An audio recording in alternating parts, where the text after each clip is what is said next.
Live on YouTube at Sunday Pour, back after a week. I don't know why I was trying to be dramatic there. Back after a week. Let's get right into it. We got a lot of nerves. Yankees were back, and now they're not back. How you holding up over there? Bears are up 17-0 at the half. Could be a long year in Seattle. It's going to be a very long year in Seattle. Man, I thought you were gonna lead with the Connecticut Sun in our playoff game. Oh, I didn't realize it's that time of year again. Playoff, yeah, it's playoff time in the WNBA. Yep. How are the Sun holding up? I don't know. A quick little check-in. Who's their best player?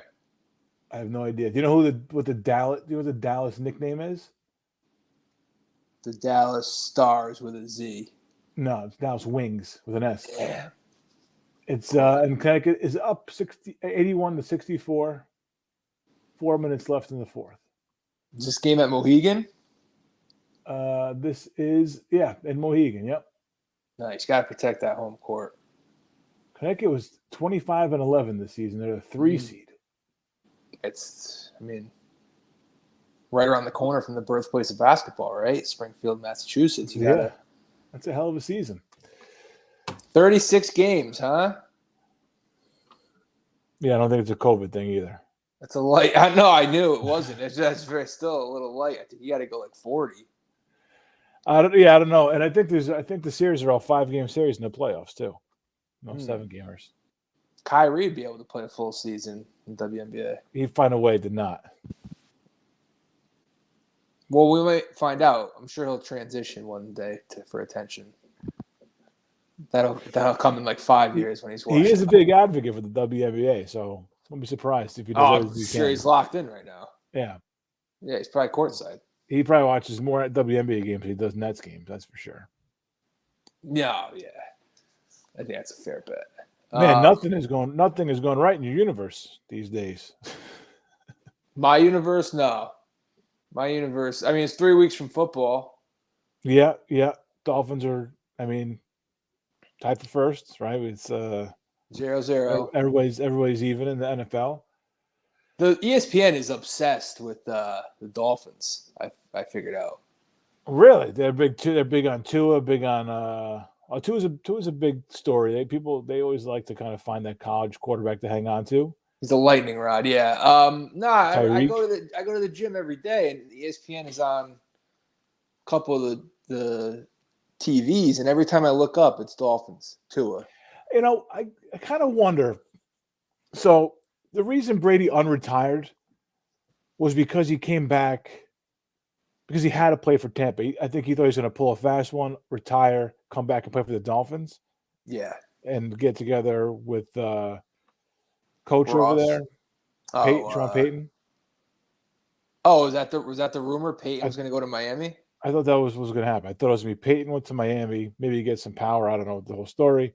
Brady was going to go there and then eventually be like part owner and then play, something like that. I don't know this story. And then said he took the $370 million from Fox. Is that the backup plan? I guess. I mean, he's got no shortage of backup plans to just reel in dough. So I don't know. Yeah, I don't know but I thought the plan was that he was going to end up in Miami. But then everything happened with the lawsuit. Flores lawsuit, and they had to go a different route, whatever. So I wonder, and we know Tampa's not really built. I mean, they got Julio, but I think they've lost at least a step or two. I don't think Tampa's the same Tampa that we've seen around in the past couple of years. I wonder if we get a full and they also Brady have a effort. couple. Oh, you think he's going to mail it in? I wonder if there's some plan here, some I don't know what. They lost another O-lineman today too, I think. They lost one? Get out of Iowa. I don't know. It said he was hurt. It didn't say. I didn't look into. I'm sure that the report came out. I'm just going by what I saw, like bottom of the screen. Yeah. And they had the center got hurt early in the training camp, I think too. Got to have a center. That's no good. And Brady, is he away with personal issues? But that's like bullshit, right? That's just him not wanting to practice. He's on vacation. Yeah, he's not. Personal issues. He wants to he wants to be on the beach somewhere, not Miami Beach. Yeah, I mean, either retire or don't. Like, what the fuck? I mean, it's not my problem. Fuck the Bucks. I really don't care. But I don't know. Make a choice, man. What do you want to do? Well, I think he was trying to make a choice, but then he'd rather play than not play. I think he thought he had a way to finagle and like take advantage of loopholes and the NFL's loopholes and rules. He tried to Favre his way to Miami. Basically, yeah. Favre had to use the Jets as like a buffer to get to the Vikings. Yeah. And that's what I think Brady was trying to do. Brady was trying to, use retirement as a buffer. Yeah. So, Tampa would like kind of forget he was under contract and kind of release him or something along those lines, and then he'd end up in Miami. What happens if they start off, they're 2-5, he's getting hit more than he wants to get hit? 2-5 in that division will be in first place probably. That's the only thing. Like, I would love to see the Brady demise and the Bucks stink, but I mean, they could pull a football team, whatever they were called, the year they won the division in NFC East, 6-9, 6-10. They could pull that off, I think, in that division. Yeah. Panthers, Falcons, Saints. I mean, we are on the middle of 2 New York baseball games. One is over for all intents and purposes, and one is in the 9th. Mets are down 1. The always unreliable Kenley Jansen on the mound and gave a leadoff single to Francisco Lindor. I'm not a huge Kenley Jansen guy. No. I wouldn't trust this guy to close out a football game. It's like Craig Kimbrell. He keeps getting jobs, and I've been hearing Craig Kimbrell's name for like 5 straight years now at the trade deadline. Yeah. Then you look up, and he's with the Dodgers right now, and he's got like an 80 ERA, and he's completely fallen out of favor. Oh, yeah. He's not even a closer anymore, right? Or they're using other guys, whatever it is. Committee? Right. There's something going on in it's baseball more than any other sport. Mm-hmm. Where if you just like there's somebody, I don't know if this is media driven or fan driven or a little bit of both. Mm-hmm. Organizations are pushing these narratives where like you just hear a guy's good and then you're supposed to believe it. Yeah, well, I mean, he deked him. Oh, that ball was in the air forever. So Lindor was stealing second. Wait, what happened? Well, Lindor was going. Oh. Alonso popped up. Lindor was hustling back to first. The ball dropped. It looked like it should have been caught. Now there's a slower runner at first. So maybe that was a well-designed play? I mean, if he caught it, he could have maybe doubled him up at first because had slid into second. He might have been able to double him up at first. And Acuna, we know, has a gun, so wouldn't be out of the realm. Yeah. That ball. I think it was just in no man's land. But yeah, now you got Pete Alonso first with 1 away, and the speedy Daniel Vogelbach behind him here. Daniel Vogelbach looks like the kid that just fucking rakes in Little League. Oh yeah, yes he does. This is Williamsport. It looks like we're watching a game in Williamsport right now. Just as cocky too. The swagger of a Little League kid who rakes. Just goes up there with a plan, and that's to mash. Yeah. Yep. He's got that for sure. Have I ever brought up this idea on the show or in general? I'm stealing this from someone because I know I've heard it, but I like it. Okay. Because football's 3 weeks away. Who are you stealing this from? I don't know, but someone. Because I don't know. Someone, it's like the opposite of Inception. I'm stealing it willingly. This is credit where credit's due, but without a name. All right, fair enough. Probably a podcast I heard it on. They do the Peacock games at noon every Sunday? Yeah. Mm-hmm. They started earlier in the season, it was 11:30, but I guess now it's noon. Okay. During football season, why don't they you'd have to do it on the East Coast, obviously, Why don't they do, the East Coast games like 11:30, 12 starts, so it like brings you into football. Wait, you mean the Peacock games? I would do all like East Coast games: Yankees, Red Sox, Phillies. It has to be the East Coast because you're not going to start a game on the West Coast at 9 a.m. Yeah, I'm all for that. Why not? And they would help you a little bit with ratings. But I think my guess is they've been doing this for so many years. My guess is they just don't care about losing the ratings to football, because either if you're in a playoff, if you're in a pennant race, and right now there's pennant races for like the 9th seed or whatever. There's not really a pennant race, but if you're in a playoff race, people are going to tune in if they're diehard baseball fans. And they figure if you don't, the hell with you. I don't know, though. I mean, I'm a diehard fan, and even if the Yanks are playing at 1 o'clock, I really don't go to it during football season. When was the last time they had a meaningful September game, like outside of seeding? I mean, last year, the game 162. Yeah, but also last year was a team that was just unlikable all the way. Yeah, and I actually did watch that game, so that doesn't. I mean, I like it just because it fills up the Sunday a little bit better, a little cleaner. It compartmentalizes the Sunday. I talk about this all the time, right? Sports, or like sports that fake sports. Okay, I'll get like the soccer people mad at me, tennis, whatever. Yeah, fake sports. The best thing they have going for them are off-peak times. That's why the World Cup works, because you get like not 10 a.m. starts on a Monday. Yeah. So like, every sport is fake on Sundays during football season. Nobody gives a shit about any other sport, including baseball. Even diehard baseball fans, for the most part, you're watching football. Except October. You're not really getting a 1 o'clock game.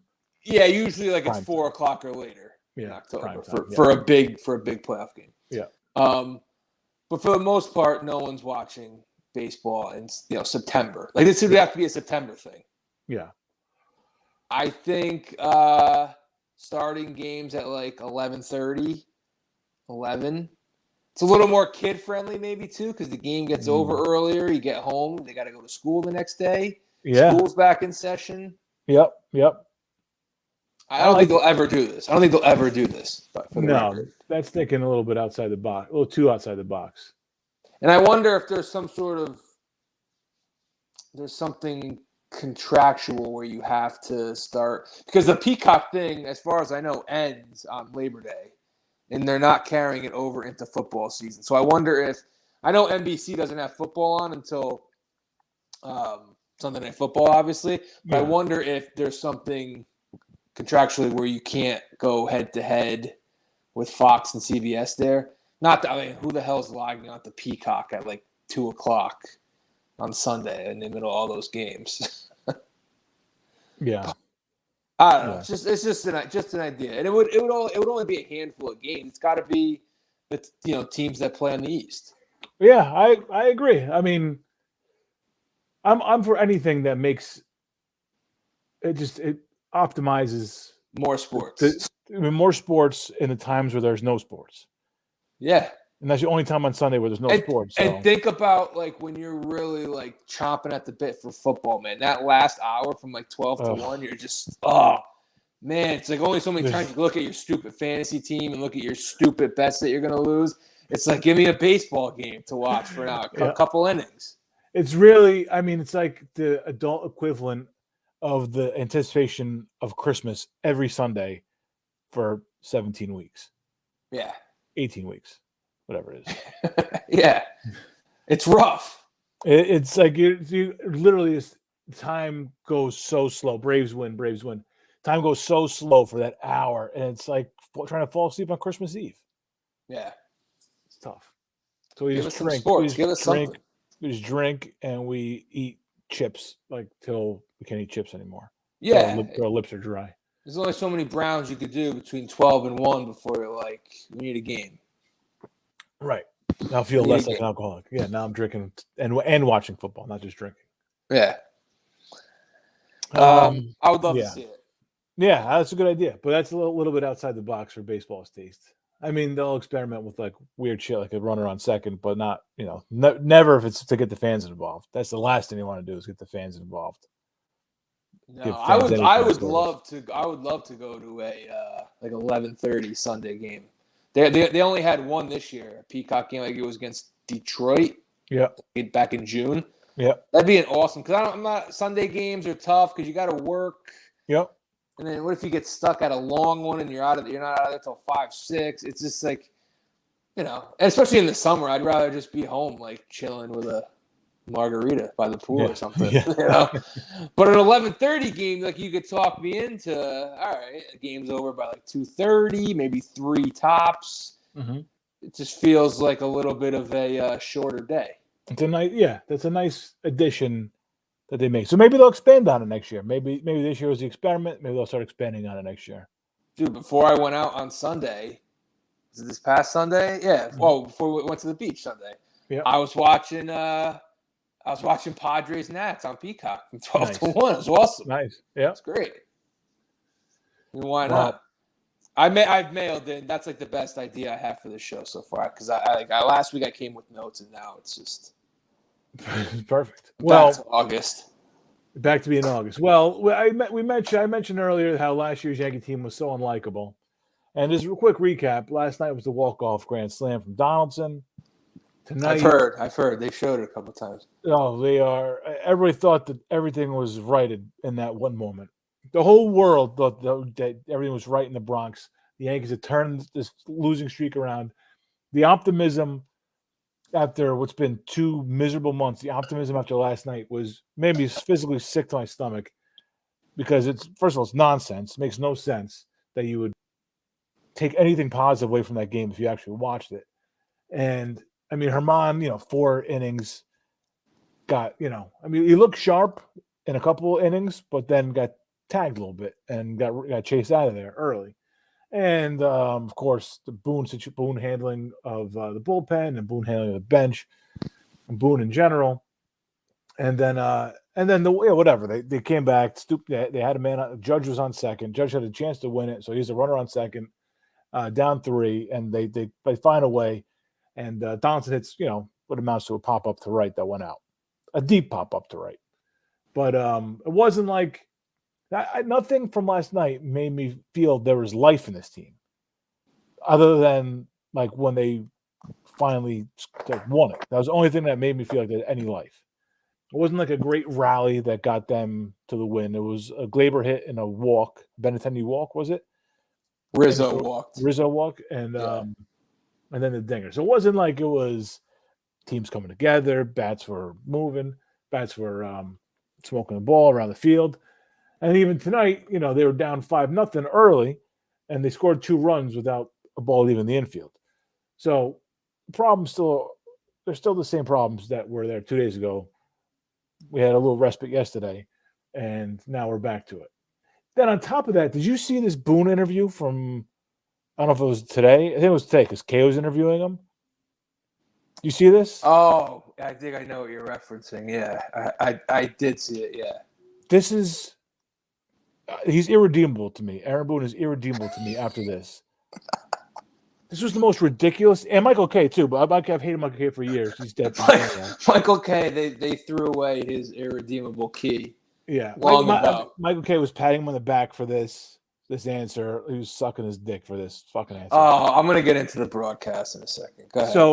So he Michael Kay asks Boone if he hears the boos and the calls or the chance for fire Boone, and asks him like what he does in that situation. So first of all, he admits that he hears it, which you never do. Like, don't let people know you're getting to him.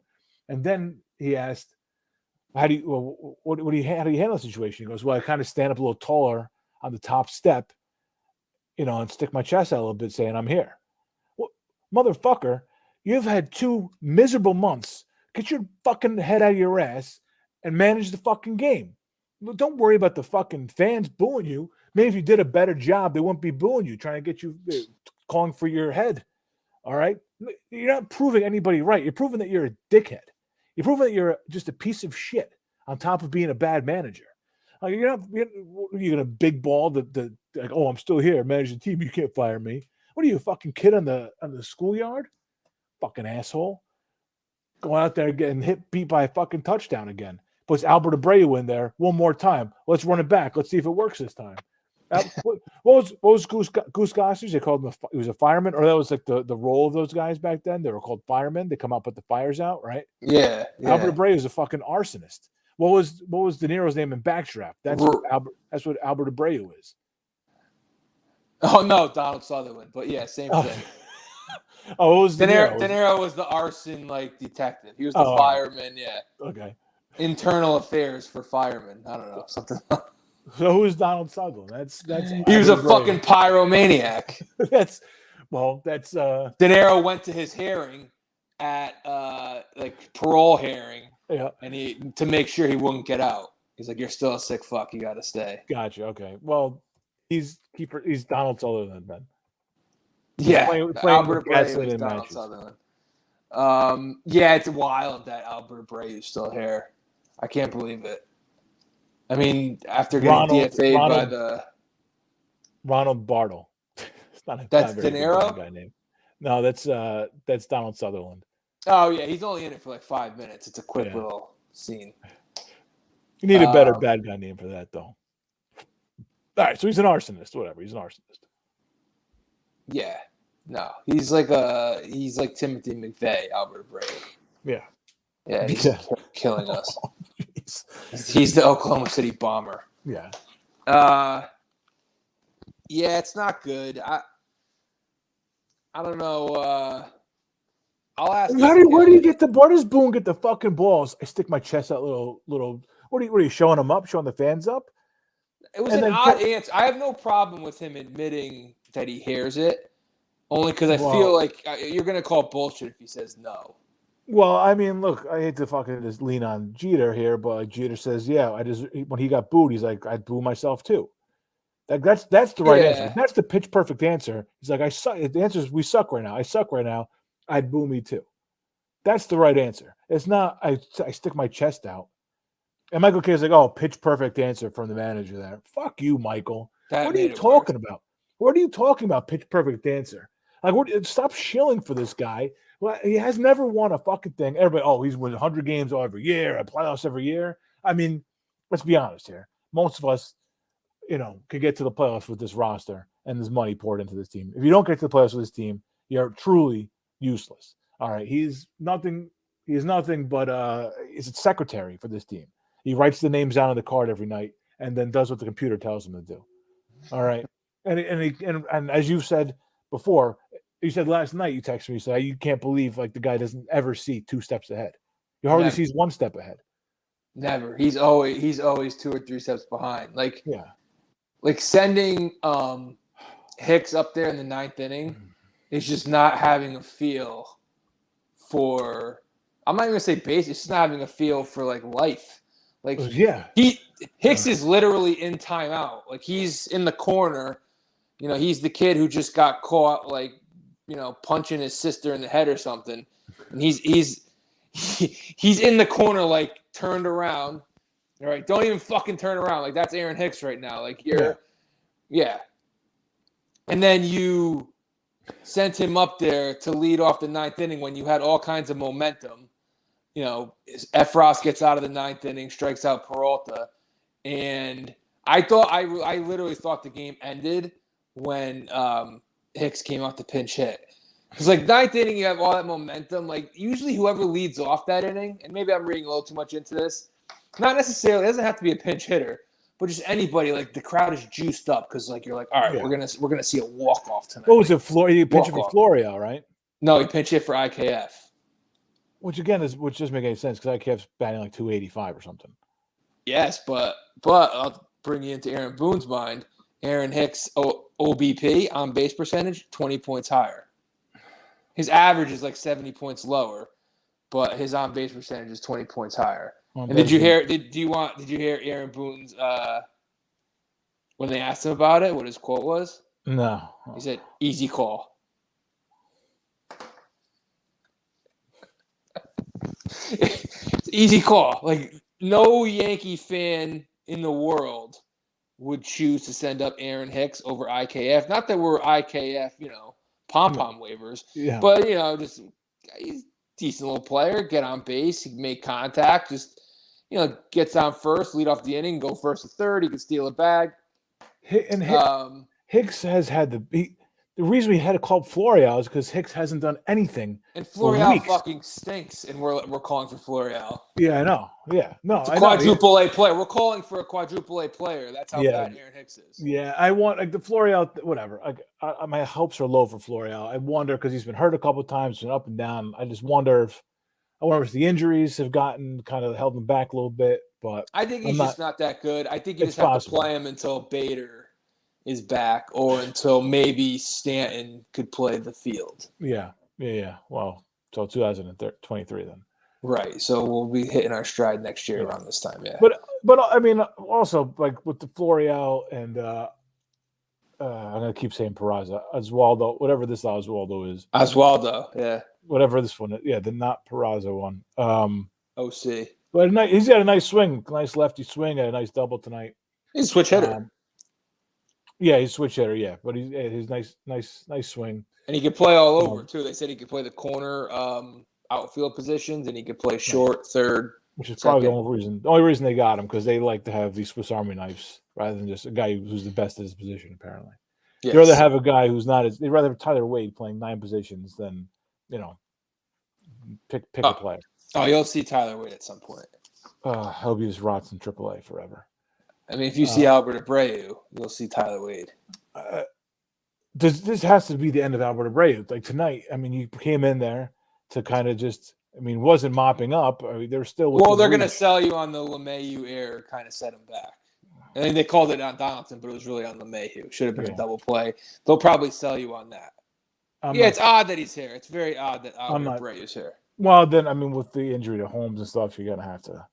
I mean, we traded Albert. We got Jose Trevino.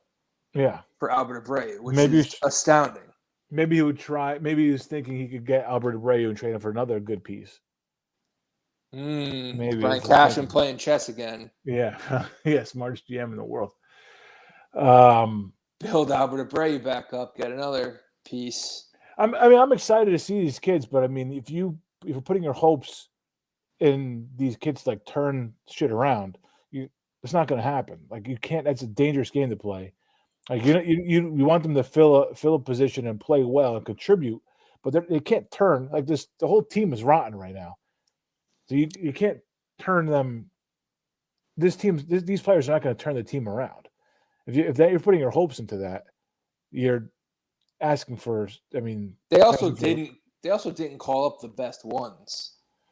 Like Peraza seems to be the guy who would make the most sense. Yeah. Well, I guess this Oswaldo was on fire in AAA. Yeah. The other one's got he hit his 17th homer of the season the other night. Yeah, big comeback. Yeah. Yeah. 9-0. They came back. Yeah. Yeah, I don't know. Maybe they're just trying to win a AAA championship. They got to raise the banner in Scranton. Well, you should send Hicks down and help him out. Yeah, I think that's why Hicks is still here. It's like a custody battle. It's like Kramer versus Kramer. Yeah, does not want to hold the AAA team back. Yeah, he's out of options. We'd take him, but I don't think he'd clear waivers. Yeah, I don't want to make this about the broadcast because they don't have anything to do with how the team's playing. But I mean, a couple things. Like we didn't touch on Montas tonight. If I got to hear another subpar outing, if I got to hear like the Michael Kays and John Flaherty's of the world tell me, oh, well, it's one bad inning. It's like, all right, go fuck one of your wife's friends and tell her, it was only one of your friends that I fucked.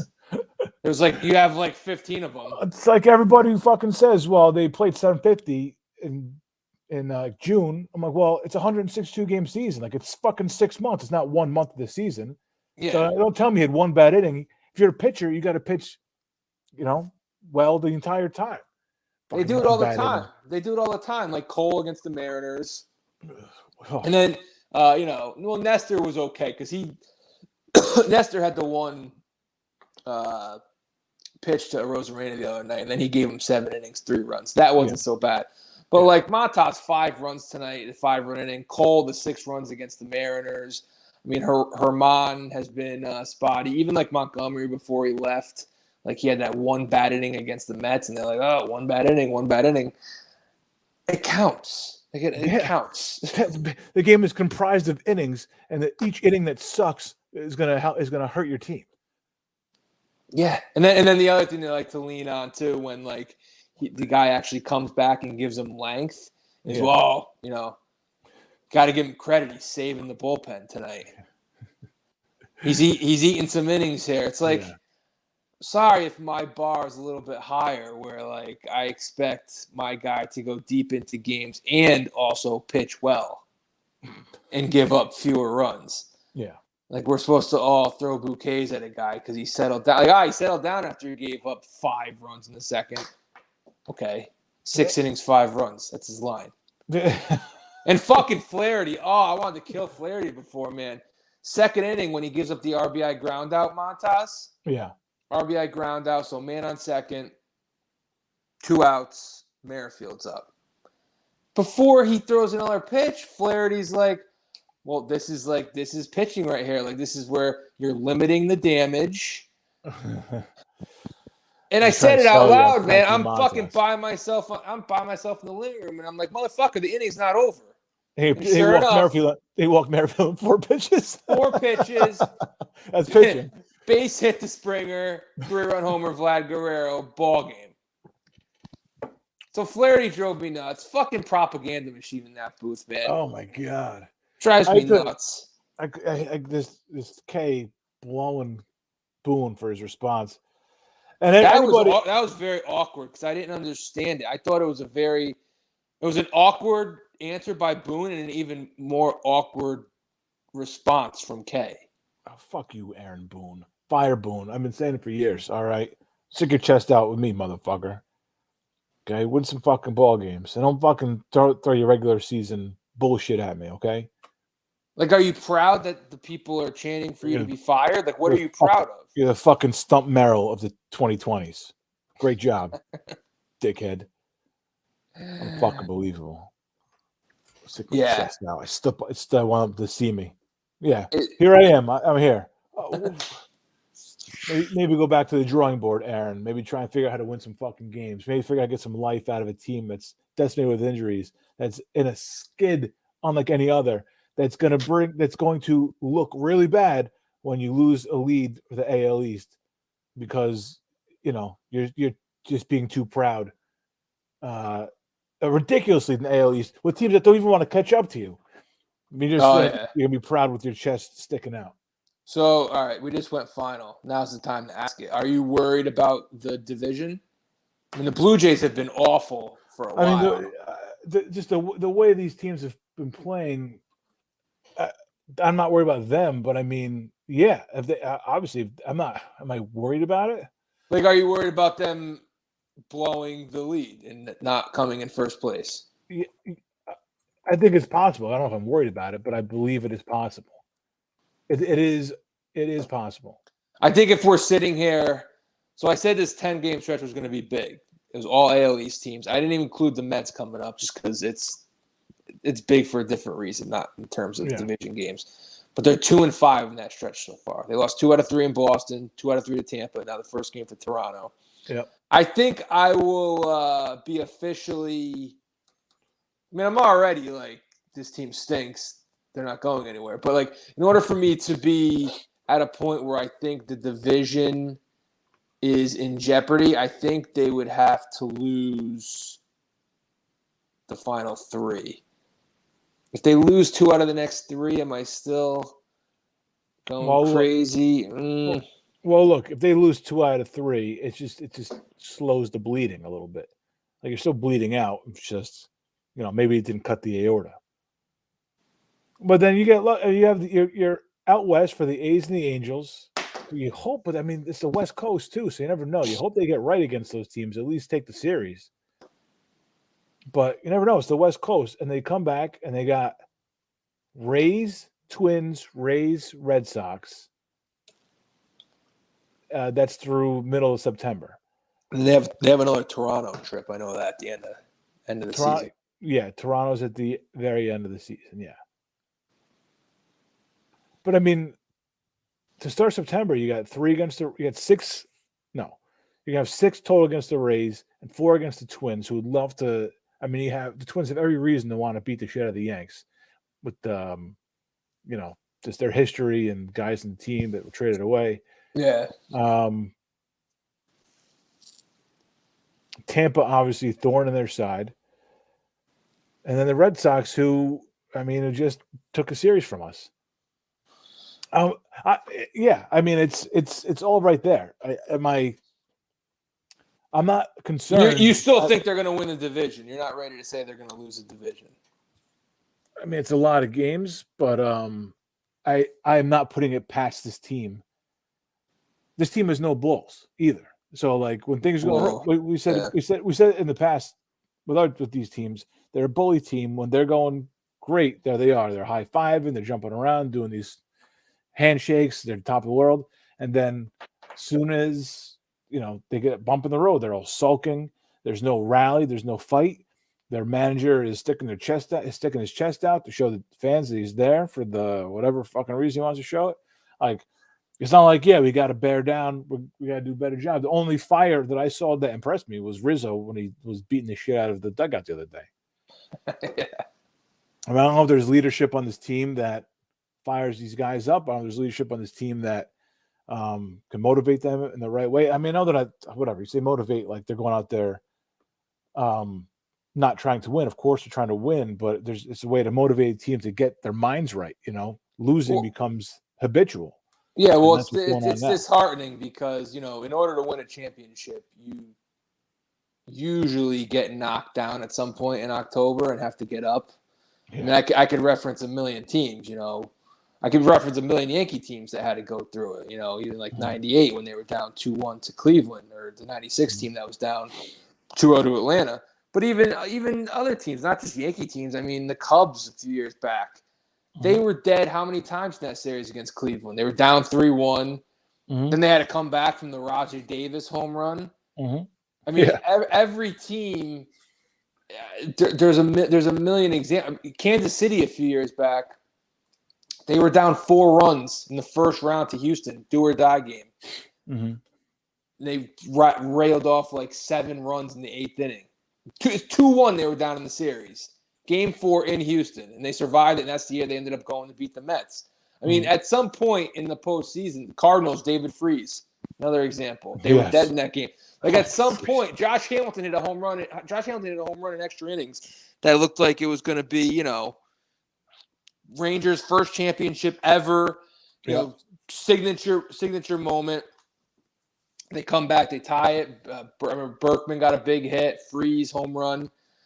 Is that the "we will see you tomorrow" night call? Yes, dead center field. Yeah. Cardinals came back like 3 different times in that game. Did I watch that with you in New York? No. Oh, I watched it. I remember where I was. Me too. All right. Don't remember who was there. The point is, in order to win a championship, I always say it's never a straight line. And it's never a straight line in October.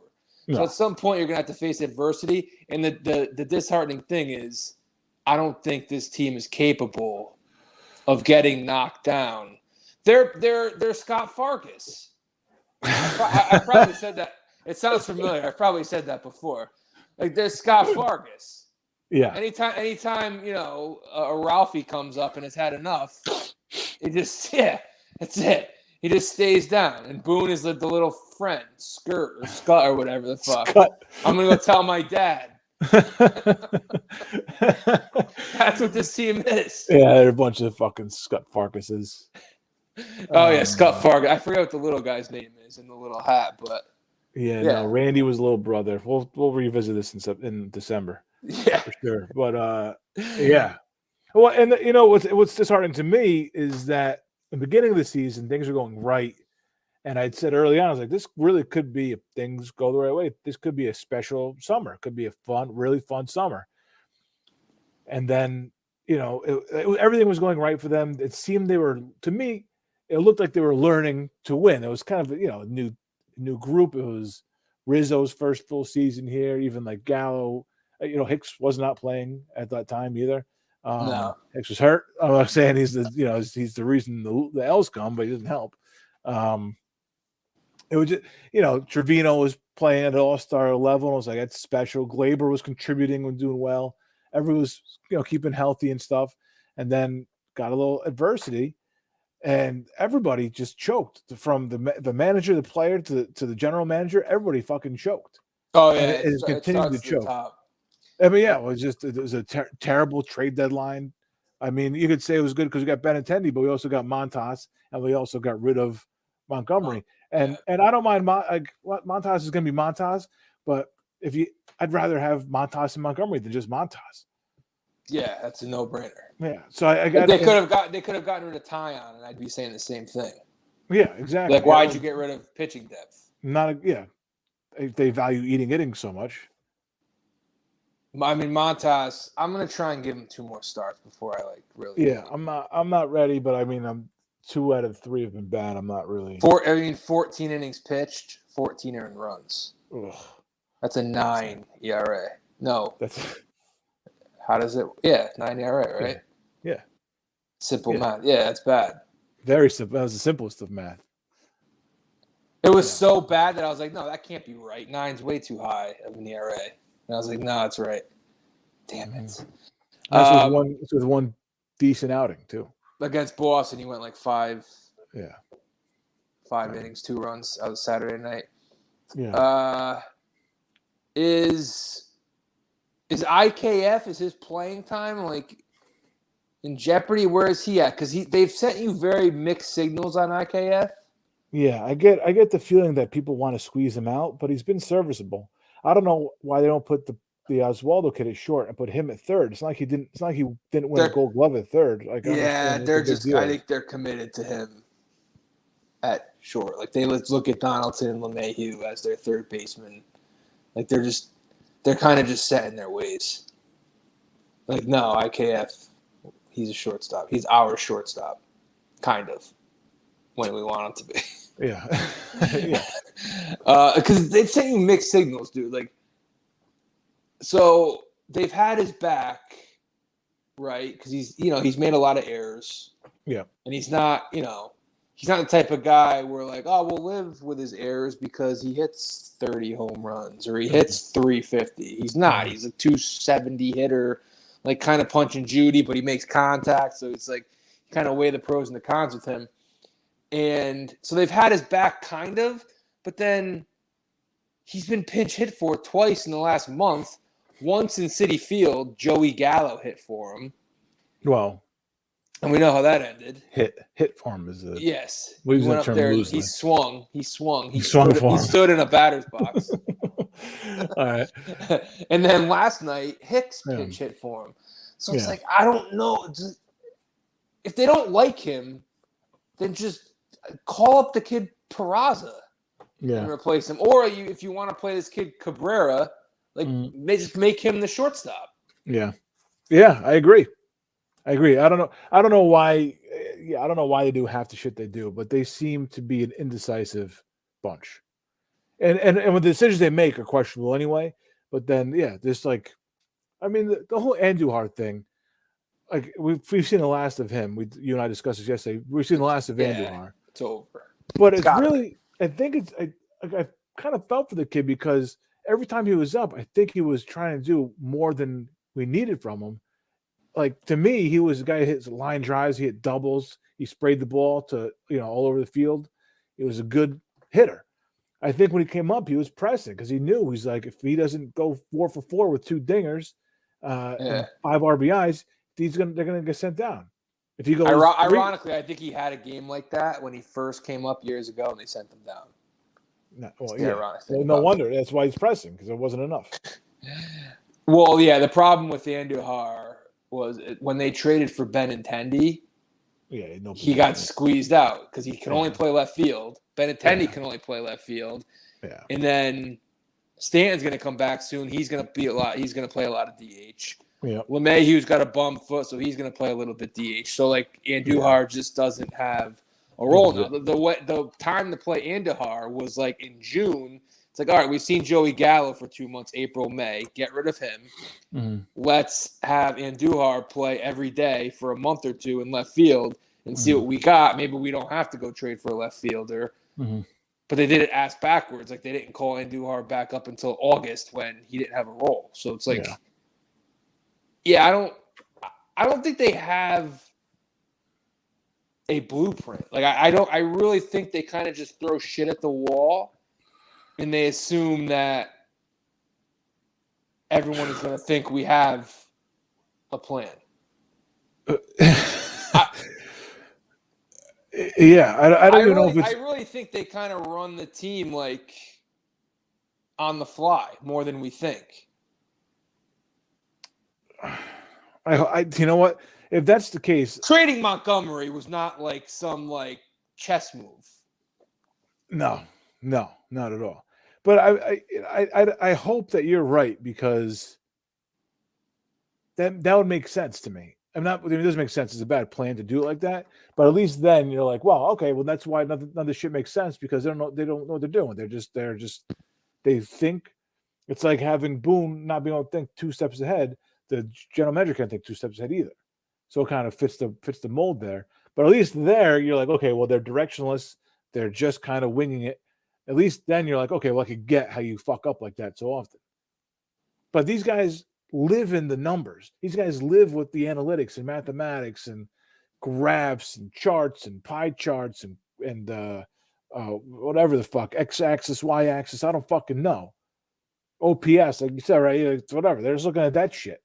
So how do you not have a plan of attack? But then again, this is the same team that fielded 1 to 9 right-handed batters in a team that for the past 100 years has won with big lefty hitters just a couple years ago. So right, they don't have a fucking plan. Maybe but like Florial and Cabrera is throwing darts at the wall. That's not a plan.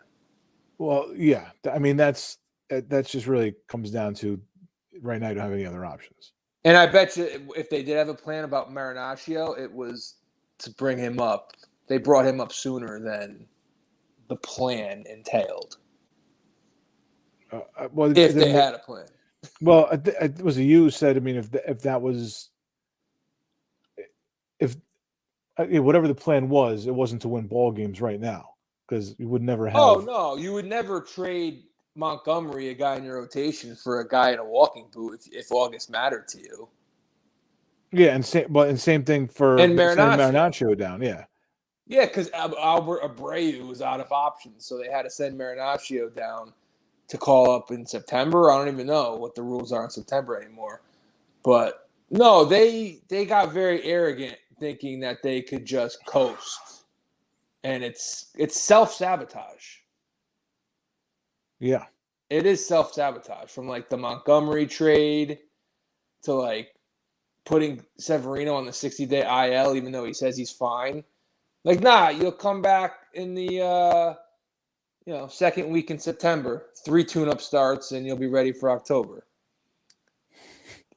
Like I said, trading Montgomery. What else? They're just, Rizzo was hurt for a while. I think they didn't want to push it with him, which is fine. But, like, could he have played? Like, if you can play, you can play. Yeah. Well, Stanton, like, are they being extra careful with Stanton? Has he been healthy for weeks now? And they're just like, all right, he's gonna do baseball activities today. It's like, just play when you could play. Like, all these guys, like they put such emphasis on rest time and managing their workload, and they all get hurt anyway. So it's like, if it's not working, I mean, you're supposed to do something else. You just got to play, man. I mean, you're supposed to play. That's what I mean. Let me tell you something. Okay. They fucking interviewed Jeter in this doc, and he was talking about 2012. All right. He's 38 years old. They show clip from September game in Fenway. Mm-hmm. This is mid-September, we'll say. And he's trying to leg out an infield single, comes down the bag, and you could just tell he's fucked up. And they're like, oh, no. He's limping off the field. they convince him to come out of the game, right? And obviously we know how that season ended, right? You know where this is going. They interview him after the game, and he's like, nah, I'll be all right. I'll be in there tomorrow, whatever. Just want to be precautionary. And then they show him that next day at Fenway, like he gets like a base hit or whatever, RBI single, and like he's fucking like practically limping around first base. Mm-hmm. And then they interview him as a talking head. This is in 2022, obviously. Mm-hmm. And they interview him, and they're like, you know, do you regret not, you know, taking time off? And he was like, in hindsight, should I have taken like a few days off or a week off and like let my ankle heal? He's like, yeah, but we were in a pennant race. So like, I'm not trying to take time off in a pennant race. And obviously he ends up, you know, his ankle snapped in half in October because he was playing on a hairline fracture. Yeah. It was like, that was 10 years ago. It wasn't like that was, I'm not referencing something from 1940. Yeah. Like, nah, we're in a pennant race. I'm not trying to. I can't take days off. We're trying, and then went down to the last day that season. So it's like, it's where is that mentality? Why did it go away? It wasn't that long ago. Jeter was here. I don't know if it's the contracts. I don't know if it's the injury proneness of players. I don't know what it is, but the idea that you're going to pay these guys $1 billion and rest them makes no sense to me. That's like the whole thing. Like, oh, we can't play Judge in center field every day. We got to protect him. It's a stressful position. So the Canterbury Jr. and Willie Mays and fucking Mickey Mantle and you know, Duke Snyder. How many other fucking center fielders that played center field? And Bernie Williams. Tell the Johnny Damon. I mean, he switched around, but that was because he got old, right? I mean, tell them to any fucking center field the history of the game, like, oh, we can't play you there because you're too valuable to the team. Well, if you're that fucking valuable to the team, it shouldn't be playing the position that you best serve the team at and playing as many fucking games as possible. Like, how are you valuable to the team if you're gonna play a less strenuous position? Like, I understand he's a great right fielder, also. Like, he's got a gun. He's probably a better right fielder, which is what they're thinking. But he's maybe the best center fielder in the team, though. And we don't have us.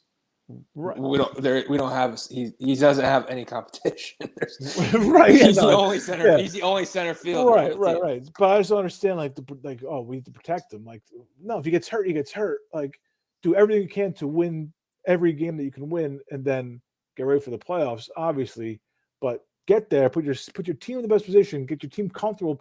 Like this shit happens all the time where, like, the whole thing, like with the Severino thing, like they'll all of a sudden change their strategy come October. Like, okay, now we're playing October baseball. Now let's put these guys in positions they haven't played all year, but this is their best position for. I can't think of an example, but I know it's happened where, like, you just, like, again, Severino hasn't pitched all year. You're gonna throw him into a playoff game, starting or otherwise, after this long layoff, and you know, without the reps, you're not going to be comfortable there. If you're just getting your reps in October, you're not going to be ready. You're not going to be sharp. You're not going to be. It's just like, okay, well now here's what we're going to do. It's like if you played Stanton DH all season, and they're like, okay, now we need you to play the field, and it's like, well, all right, I haven't played the field all season. And the first ball is going to be a line drive. He's going to get caught up in between. He's going to be behind him. Yeah. It's just, it doesn't make any sense. Like, playing makes you better. Always. On every level, playing makes you better. There's literally a saying. It goes, practice makes perfect. Yes. Yeah. And if you're trying to get to not load management makes perfect. That doesn't roll off the tongue. Rest makes perfect. Like, no, fucking get out there. Get tough. Play through the injuries. Let's see. Frustrating. Is there any positive? Scott Effross has been okay. Got a big save at Fenway, and he got a nice 9th inning last night. I got the Boone press conference on. Yeah, I got it on too.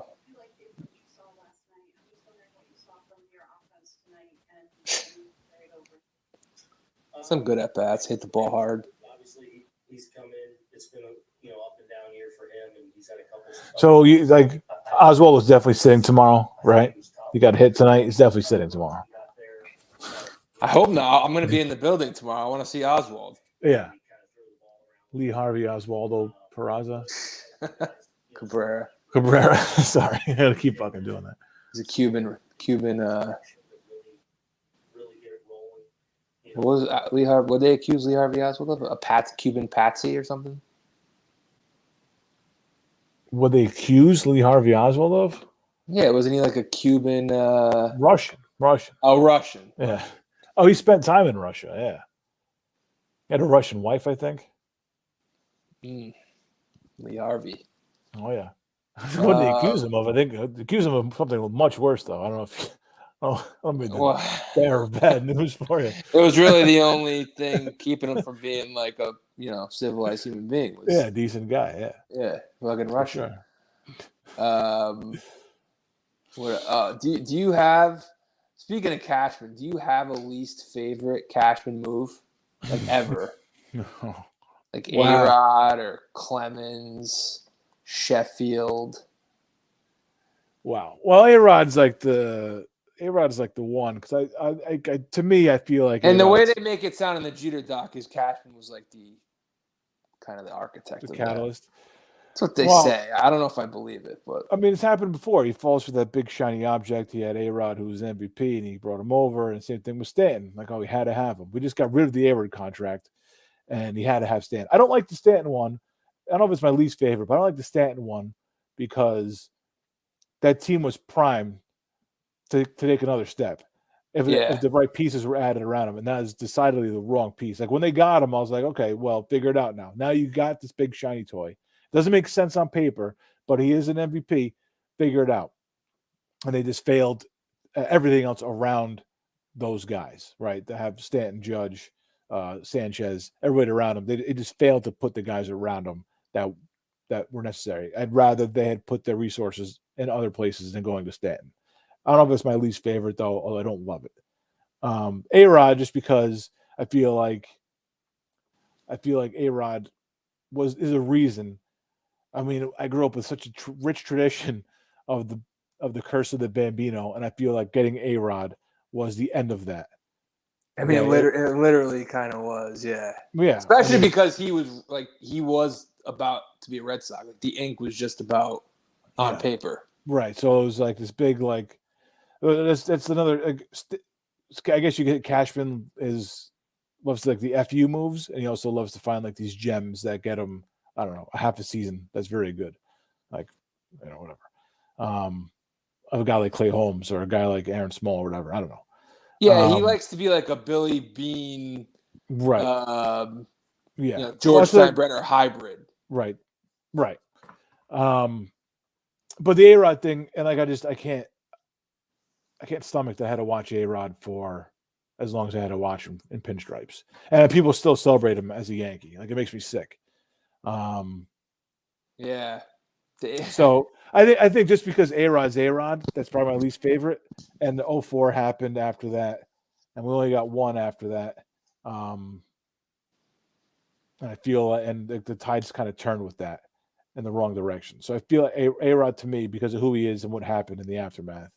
Yeah, the only reason A-Rod can't be my least favorite is because of 09.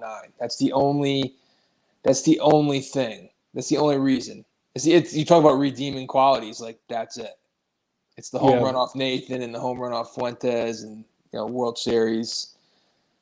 That's really the only fond memory you have of A-Rod, right? It's 09. Playoffs, yeah. The MVPs, like it was 13 years. Yeah, MVPs, the don't do anything for me. Like, they were great years. The milestone home runs, I could care less about them. Didn't move the needle at all for me. I was at his 3,000th home run off Verlander. 3,000th hit Friday night against Detroit. Yeah. Yeah. And even 09, I just I go to AJ Burnett and Johnny Damon and Hideki Matsui and Jeter and Teixeira. I'll give all those guys credit before I give A-Rod any fucking credit. Yeah, I mean, I get it. I had to look and see if there's anybody under the radar. Any moves I really hate. I mean, I have one. Well, I'll get to this is before I move on to mine, because I have one in mind. A lot of it's actually two. a lot of pitching moves that are bad. That's a whole podcast. Pineda and Heaney and Gray and list keeps going. I mean, it's just horrible. You could build a starting five just from Oakland guys. The thing that people don't understand, and I'm gonna say, like, I'll play the age card here. I'll say, like, 30 and younger. I don't know if they really understand this. You know, it sounds like douchey to be like, you whippersnappers don't know. But this is the thing, that the initial hatred for A-Rod came long before he was a Yankee, and it really initially was not his fault because, like, you go back to the 90s, right? I mean, I was friends with people, family members, friends who hated the Yankees, and like they just lived to root against the Yankees in October. Oh, yeah. Mm-hmm. Anything to see the Yankees lose. Yep. And the one thing they had in their back pocket, because I mean the Yankees basically won every year, so they had to kind of eat it. I would gloat, whatnot. The one thing that they would like have like an ace up their sleeve, and I would always take the bait and just stick it in me, is they'd be like, A-Rod's better than Jeter. You know what I mean? And I would take the bait every time, and I'd be like, no, Jeter. And like obviously A-Rod had better statistics, you know what I mean? Jeter even says it in the documentary. He's like, I know I couldn't compete with the guy statistically, whatever. Like I didn't care. Like I just wanted to win. Mm-hmm. But I took the bait every time. Like, no, I'll take Jeter every time. And it would be back and forth, like between people, like on the school bus, way to school, like just constant beefs. And so that really wasn't A-Rod's fault initially. It was just like he was on Seattle. They were kind of a rival with us, like not coming off 95 and then into like 2000 when A-Rod was their guy. Mm-hmm. Then we beat them in 2000 in the playoffs, right? Mm-hmm. Mm-hmm. Come back against them. And then in the World Series against the Mets, right? Game 4, after the Yankees lost Game 3, sitting there and Jeter's leading off. Yeah. Right? Lead off dinger off Bobby Jones. Yeah, which I've forgotten he was there. I remember him being there clearly now, but I just had forgotten totally. Lead off home run, and then his next at bat, he triples to like dead center, sets up another run. And the whole time he's doing that, A-Rod's sitting there in the second row next to Boris. Yeah. And like, if I could take you back to like when I was 14 years old, like that was better than porn. That was better than like Jeter doing that in A-Rod's face. Yeah. Like I couldn't wait. I couldn't wait to mix it up with the kids on the school bus the next day and just fucking gloat in their face about when Jeter just beat A-Rod in the playoffs, and then A-Rod's sitting there next to his fucking agent about to go to the Texas fucking Rangers, and Jeter's sitting there, World Series MVP, about to win his 4th and 5th year, 5 years. Yeah. Like that is like nirvana to me. That was like one of my like greatest moments as a child was watching Jeter do that to A-Rod. You know what I mean? And that's before the Esquire interview. That's before they were boys at that point still. Yeah. And then obviously the Esquire article, and that's when you realize like, all right, A-Rod's a douche. Jeter says in the doc, it's like, yeah, he's a douche. Like, now he doesn't say that, paraphrasing, but he's like, yeah, like I didn't trust the guy after that. Like, I just cut people out, basically. Yeah. So, but to me, I don't think I even like hated him that much before. And Nomar's a fucking loser too. By the way. No, he's a loser, yeah. But I don't want to like get into it, but too much. But like for me, it was even after he became a Yankee, he was just an embarrassment. Like the slap play. You know, just kind of he just seemed. I'm just saying like it went back. It went back like when I'll just speak for me personally. It went back for me a long ways with A-Rod. And it was a lot of it was because my friends used to needle me about A-Rod versus Jeter. Yeah. No, but I think like he did a number on himself when he was in pinstripes. I mean that took it to a whole nother level. Yeah. When against Detroit, when he had to go down a lineup and was pitching like that because he was so fucking bad. Right now, So to me, it Central was like, Park sunbathing. Embarrassing. Yeah, the Centaur. Yes, the mirror picture, kissing himself in the mirror. Yeah, just really embarrassment. In Toronto with the stripper, he was wearing a Yankee hat. Yeah. Like that was like 2006. That's at the point where I'm like, what the fuck is going on? Like, what is this guy? You're supposed to be like the best player in baseball. What are you doing? Yeah, Embarrassing. Clown, man. A total clown show. It's yeah, he didn't. He really just he did a number on himself. He just him being talk him. about self-sabotage. It's just him being him is why it's really it happened like over a course of time. Like I don't think I hated him when we got him, but shortly thereafter, his performance was terrible. His performance was awful at times. Like he won MVPs, but he just disappeared in the playoffs. Disappear completely in the playoffs. And he was like one of the first guys that I remember where I started to really understand like the mental aspect of the game. I mean, I always knew it was there. The mental. Yeah. I mean, going back to Chuck Knobloch, not being able to throw the ball. You knew that, Well, and that's one thing they touch on in the Jeter doc that really like opened my eyes. Like he talks about his 0 for 32 stretch in 04 in April, and he admits that a part of that was because A-Rod was there.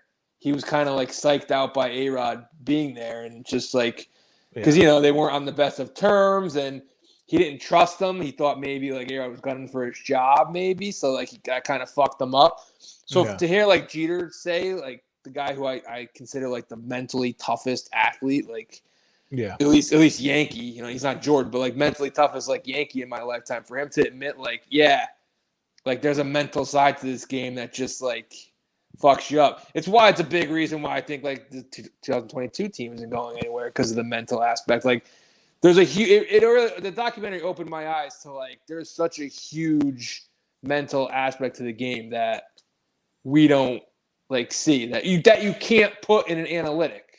No, you cannot. You can't put in a stat. Yeah, no, which is there's no stat that says like, all right, A-Rod, you look at his numbers, like he's great at literally everything. Yeah. Except Gold Glove, like Silver Slugger. Yeah. Except like he's a mental midget. Yeah. There's no stat for that. Which is the big flaw in analytics is it doesn't measure the human aspect, which is why you don't put Hickson last night to pinch hit because he's in himself and he's a shell of a hitter of any hitter. Broken physically, mentally, emotionally, spiritually. He's the dog that stopped eating. Call the vet. He's pissing all over the carpet. Just hoping he runs into a ball because he's done it before. It's like ridiculous to think that way. Yeah, better off call the vacuum guy. Send it to Nebraska. There's an opening at Cinnabon. But let's say it's like A-Rod got benched. Like I would, and he was in a slump. Like these guys are in a slump. I could get putting him in, hoping he runs into one because he's a much different caliber player than a Hicks or a Gallo. I was gonna say Hall of Famer, but Hall of Fame caliber. Right. So like I could understand that for a certain caliber player. Okay. That's why you put Kirk Gibson in when he's hurt against Dennis Eckersley, because he's a certain caliber player. Also with balls the size of fucking tangerine or what's a big fruit? Grapefruits. Yeah. Tangerines. Tangerines are still pretty big for testicles, but we're going with grapefruits. Yeah, it's great. Grapefruits to play. Yeah, no. For Kirk Gibson, they're definitely grapefruits, and they're the good ones too. They're the good Florida grapefruits, big fucking juicy nuts. Love grapefruit. Right, and there you got two gigantic ones between Kirk Gibson's legs. So, I mean, that's why you put him up there, right? It doesn't make any sense, but he's got the mental toughness, he's got the testicular fortitude, and he's got the skill that can pull it off. They could pull off the unthinkable. All right, but like Joey Gallo, like okay. Does he hit home runs occasionally? Yes. Does he have gigantic balls? No. Does he have the mental fortitude? No. Is he a highly skilled player? No. Why it's not? It doesn't make any sense to me. Like to hope that he run into something because they've done it before. All right. The NFL has like that Wonderlic test. MLB, do they have anything? Isn't Wonderlic like? Isn't that supposed to? I think that's like an IQ test or something. There's guys who failed it who are pretty good. I think. You got to come up with like a test to test these guys, like toughness. It's on the field, man. You got to play. That's my test. Do they ask to come out of games? Do they ask for a day off? That's my fucking test. Yeah, it's a good question. I don't know. So I have a least favorite cash move. To get back to original. All right, let's hear it. All right. So let's go get in a time machine. Go back to 2009, right? Nice. Kate Hudson. Yep. Right. Banging A-Rod, the Did MVP of the last 22 seasons. Yeah, she was of Yankee baseball is Kate Yep. Hudson. It's like Kate Hudson, Jeter, Kate Hudson, and Mo. It was like the holy trinity of Yankee greats in the last 20 years. That was so you're riding the core 4. The core 4, yeah. Sorry, Andy. Kicked out for Kate Hudson. So you're riding high after 2009, right? Win the World Series. A-Rod actually shows you something. I'm actually thinking going into 2010 that we can go back to back, right? Of course, yeah. You got CC again. Right. I mean, you're bringing back. There's always going to be tinkering on teams. You're never going to bring back the same 25 guys. You gotta always look for improvement. Every team, no team is the same, right? So at the end of the 2009 season, right? Yeah. Matsui was basically a DH. He wasn't the same player. Yeah. He couldn't play the field. And Damon, he could play a little bit of left field, but he was at the stage now where, he was going to be probably a DH. They were both on they probably had a couple years left, you figure. Yeah. So you couldn't bring, it didn't make sense to bring both guys back. Right. Damon and Matt. I remember that being the conversation, who, you can't bring both of them back. Do you bring either of them back? They're similar. Yeah, it's kind of similar players. Damon, right, better on the base paths, faster, but Matsui better hitter probably. Yeah, and you had Gardner in left. You had Melky, who ended up getting switched out for Granderson, which I actually liked that trade. I liked Granderson. Yeah, he was custom built. Although he became a much different player when he came here. I wish he was a little more the player he was in Detroit. I feel like that was towards the end of Granderson. I think his first couple of years he hit 40 dingers both years, and I don't know. I always liked Granderson. I feel like Melky's value was never going to be higher. Right. Granderson was a borderline all-star. Granderson was a good player, so I didn't mind. I like Curtis. Yeah, a good dude too. And then you had Swisher and Wright, so you had 3 outfielders. So it made no sense to carry 2 DHs like Damon and Matsui. Yeah.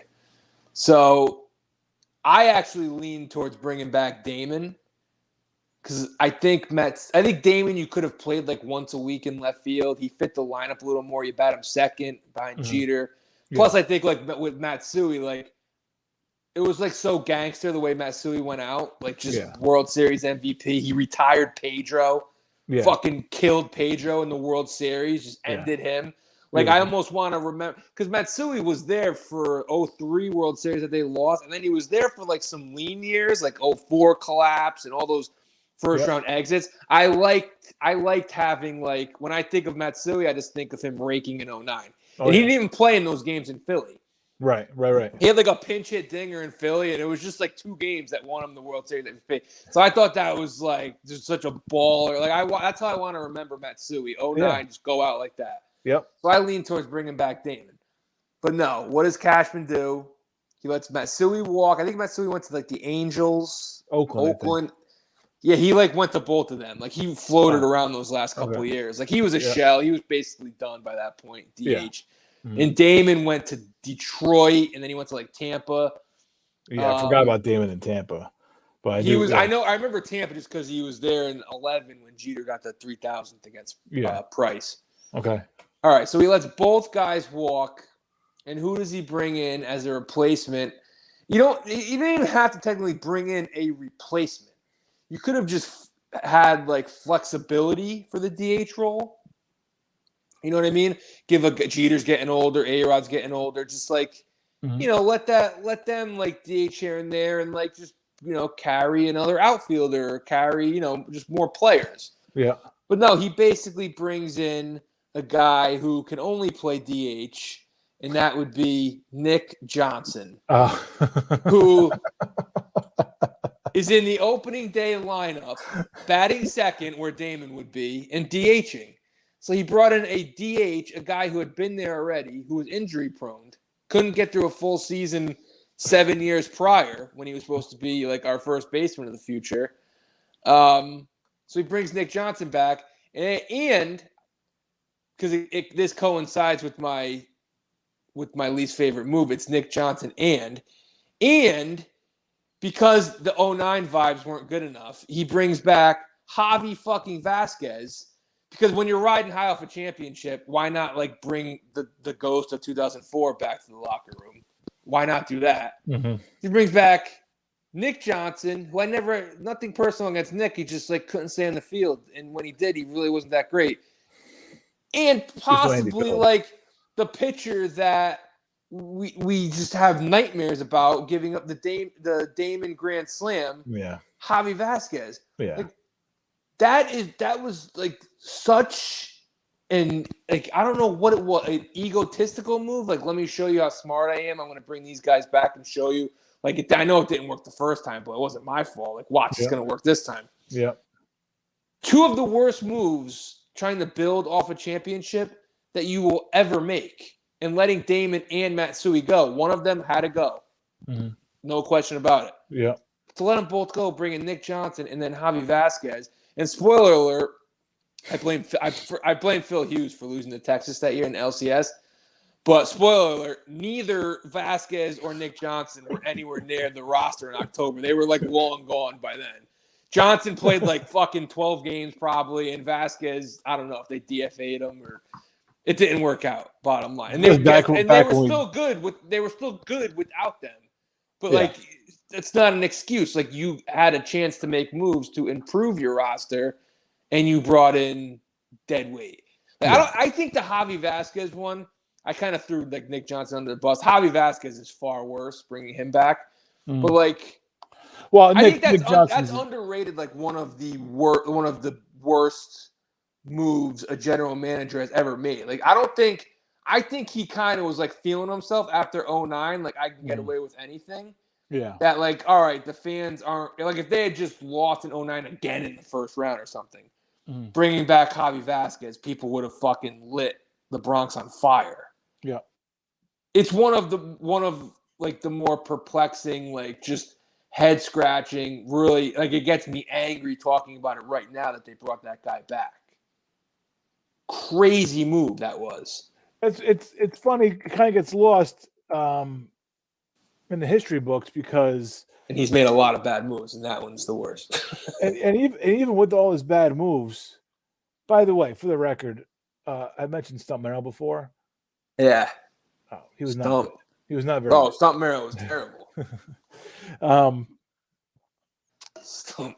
But like Yankee fans love to do this, where they hype up these guys like Cashman's our guy or Steinbrenner's our guy. Like, they used to love to hype these guys up and make them seem larger than life, make them seem like they can do no wrong. And they overlook all this terrible shit that they did. Like, Steinbrenner was hated for years by Yankee fans. Yeah. And then he became like this grandfather figure. You know, there was like a point in the 90s where I think it was 96 or 98, maybe 97, or it was like a part of the Yankee Stadium fell down, like hit a seat. And he went 98, I think. Yeah. And he went and he sat in the seat like the next game to show like, oh, no big deal. And became like this grandfather figure that everybody revered. But meanwhile, like you saw in the documentary, people were cheering when he got suspended. Yankee fans in Yankee Stadium were cheering when he got suspended. Like, he was not that. He had the great will to win. He wanted to win. He put up the capital for it. Other than that, he was a fucking disaster. And like, okay, you don't get one place without that kind of commitment, that kind of dedication and putting the money up. But at the same time, you know, you don't get where you're going without him being suspended either. But people love to hype it up. Oh, if George is still around, this would happen. If George is still around, this would happen. Well, if George is still around, they'd probably still be in disarray. They're in disarray now. They'd probably still be in disarray. It would be much different. Guys would have shorter leashes. Yeah, which, by the way, I like some guys to have a leash, because none of these guys don't have leashes. Aaron Boone's in the doggy park with like a football field sized doggy park, fences all around, and and he's just going back and forth. No leash. Just rubbing Glaber Torres' belly. Yeah, that's it. And all these guys, yeah, exactly. You go down the roster, but I would just like to have some accountability. I don't want, people. You fucking have a losing record since the All-Star break. You've had 2 miserable months, and you're sticking your chest out. You're proud you're getting booed off the field. You're proud that people are booing you. Like there's no accountability. There's no accountability. If he got a fucking call from his owner or from the GM every time they lost, tell him he better get his shit together. Maybe have a different tune. But if you're emboldened to sit there and say, I don't care, like I'm here, like maybe something is rotten in Denmark. There's something. No, not maybe. Something is definitely rotten. No, it starts at the top. So came back to the original point, full circle. Starts at the top. Hal. Here we go. See when Stephen A. Smith called out Hal and Hank. Don't fucking talk baseball, ESPN. All right, don't pretend like you give a shit about baseball. So Stephen A., go back on the boat, whatever you're doing last week. Fucking go fishing or some shit. Right? The fuck off TV. Fucking goofball. Poor Hank. Did he call out Francesa and said he wanted to debate Francesa or something, or talk to Mike? I didn't hear that. All right, I thought that was it was like a Twitter thing. I kind of scrolled by. I didn't click it because it's clickbait, but I don't know if he said something and it called out Francesa. So I don't know. I did not see that. I don't feel better at all. Talking does not help. Talking makes it worse. No, I'll be there tomorrow night. I'm going to fix him. You better. We're counting on you, man. Jamison Tyne on the mound when the levees break is going to be blasting as he's warming up. Nice. And I'll see. We're going to have to probably win. We're going to try to score some runs tomorrow. That would be nice. I'd like to score 3. Get George Springer out. One thing at a time. Let's worry about scoring some runs and then we'll get George Springer out. All right. Well, shall I move on? Yeah, I think we emptied the tank there.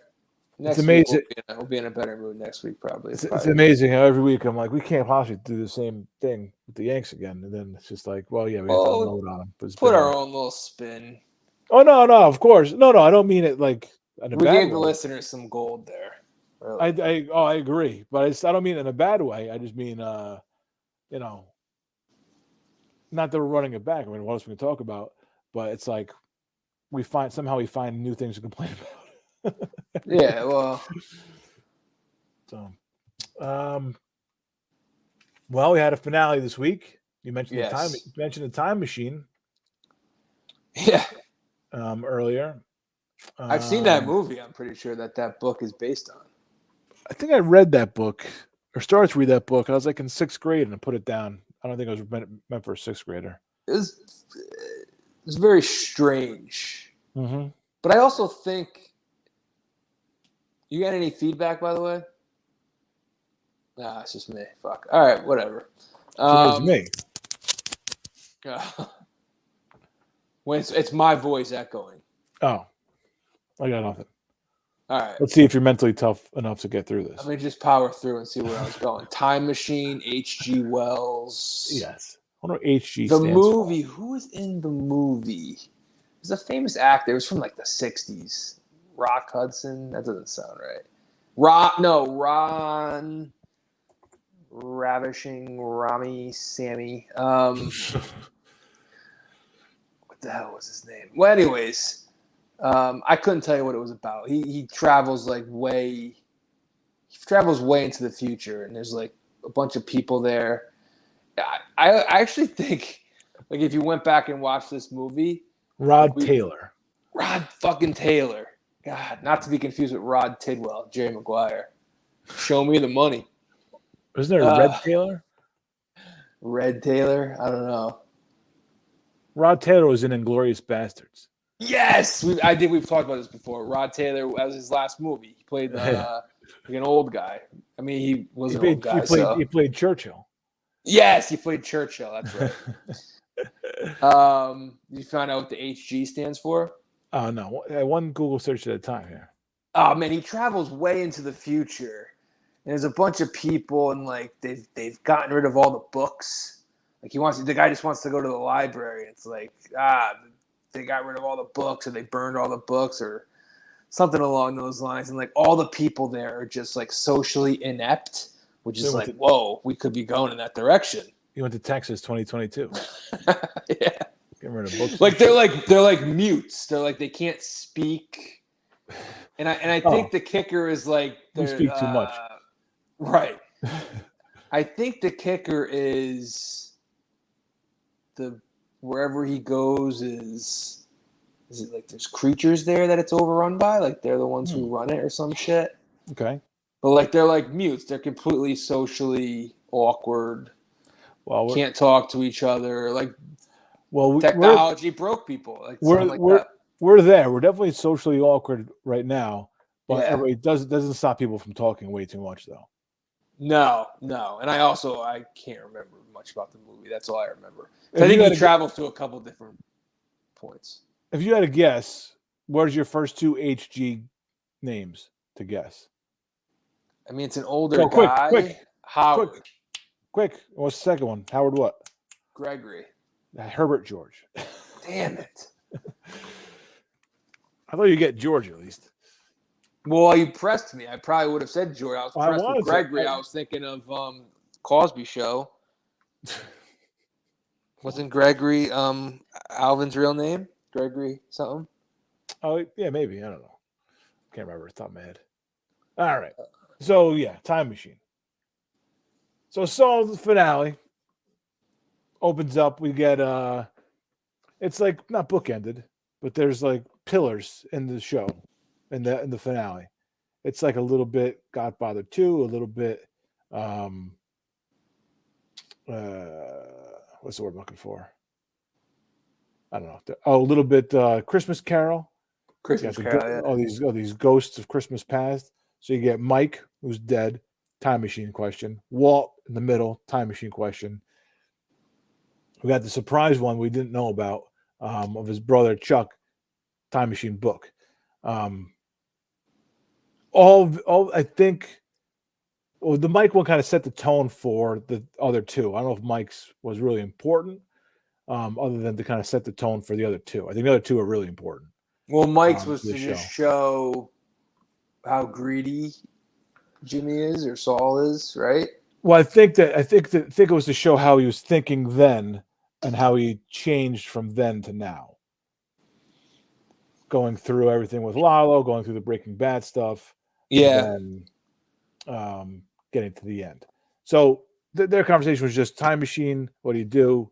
Basically, Mike says, he wants to go. He'd go back and not take that first bribe. Jimmy says he'd go back to the 60s and buy shares and stock and become a trillionaire. If trillionaires exist, he would be a trillionaire. Right. The Walt one comes. So it's basically show, okay, so then that's his mindset. Greed, money, cash out. That's his mindset. Right. Mike's a little bit more big picture. Yes. Well, at that point, he doesn't have any regrets, really. I mean, he hasn't really done anything terrible. I mean, he almost got killed in the desert. True. He might die in the desert of heat exhaustion or whatever, but he has no regrets, no immediate regrets. He wouldn't go back in time 2 hours ago, I guess, and fix whatever happened. But he's looking for that big cash out. The Walt one was, and I felt the same thing I felt with Walt. I felt with Jesse. Went on a touch too long, but I thought the purpose was worth it in the end because it was just to kind of. It was the first time that Saul showed. It's the first time we see on screen that Saul showed Walt, who he was before, the Slippin' Jimmy persona, but basically. But basically, Walt sees, right, he doesn't care if he was Jimmy or Saul or Gene or Victor or whatever. He just says, you've always been like this. Sums him up in a nutshell. You've always been like this. Walt does his dickish shit and talks about how time machines are impossible, blah, blah, blah, regrets. And then, whatever you say, whatever you want about Walt, just about Saul. Basically says, Saul, you've always been like this. And I think that is Saul's memory, too. I think that was like a flashback he was seeing in his mind. I think. The one with Walt? The Walt conversation. Okay. Because I think he was on the airplane back when that happened. At this point, he's captured, and he's on his way to Albuquerque for trial. Right. So he's thinking about that, the Walt. I think. I mean, I don't know if that's. I know that's how it happened in the show, but I think he's actually thinking about that. And then the Chuck one was great because that was a surprise. We knew the Walt one was coming. We knew there was a second scene with Walt. We knew it was coming. The Chuck one I thought was great because it took us by surprise, put us back firmly in like the Jimmy world. Okay. Yeah. It did a great job of melding it all together, bringing the worlds together. And here was kind of saying like, look, we started as Jimmy. We're going to finish as Jimmy. This is an important connection here. It wasn't always about Breaking Bad. This show is about this guy. And one of the big parts of it was his relationship with his brother. So the basic thing with the Chuck meeting was the advice he gives him. He goes, if you don't like your path that you're going, there's no shame in going back to changing it. And the thing Saul or Jimmy says to him is, well, you never change your path, but doesn't mean at this point in his life that he can't change his. He's learning from his brother's mistakes. He's learning from Walt's mistakes. He's learning from his own mistakes. And that's what led to his eventual decision to do what he did. And basically maybe save Kim some grief and take the fall and the hard time. If it meant things be a little better for her, he would take the fall.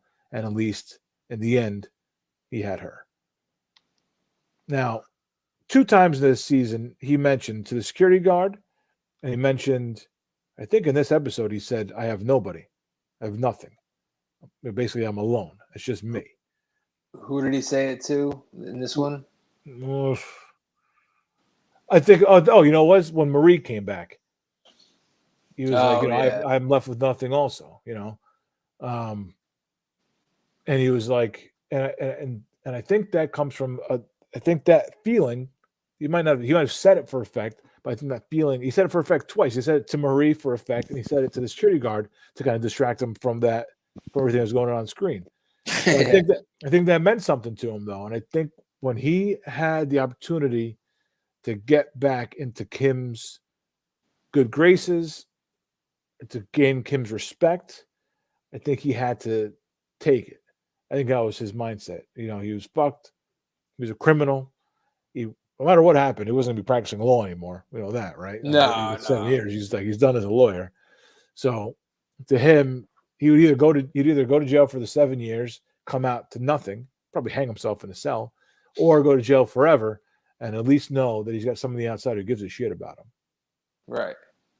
So that's what he ended up doing, I think. Yeah, he gave himself up.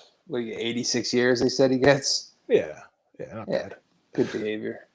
That's the way I interpreted it, is that he kind of just gave himself up to gain like a little bit of Kim's respect, a little bit of just like end on good terms with Kim, whether he sees her again or not. Mm-hmm. Like just knowing that he's okay. He had to make it right with Kim. I think that's what he did. The whole show, like the culmination of everything, made it seem like Saul. We came in here like, okay, let's see the making of Saul. Let's see what Saul is. Let's see how Saul became Saul. Let's see some funny Saul shit before Walt and Jesse show up and like turn his roles right down. We saw no Saul. No, not really. About Jimmy. It seemed like Saul was almost like an impulse. Like it was like the worst parts of him came out because of like this heartache with Kim, and he like used it to shield himself, to guard himself, and he just went down this ridiculous path. He leaned into like a guy getting whacked in his living room. And I was like, all right, well, I gotta bury this, and I gotta just kind of lean into it, and I gotta be this piece of shit.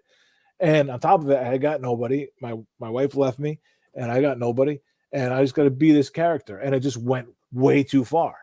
Much like the Howard Hamlin thing went way too far. So the Saul persona went way too far. Right. It was really, I mean, how many years? Well, he wasn't Saul for that long, right? You figure like 2005 to 10, so like 5 years he Saul. Yeah. Give or take. Sure. I mean, he did technically legally change his name before that, though. Like there was still a lot of Jimmy in him when he was still going by Saul and making commercials and all that. Well, even like the Hamlin thing, he was not totally on board with the Hamlin thing, right? he was reluctant to do that, and you would think like Saul would go all in on that, but even at that point, he wasn't quite there. Right, he wasn't fully invested in Saul at that point.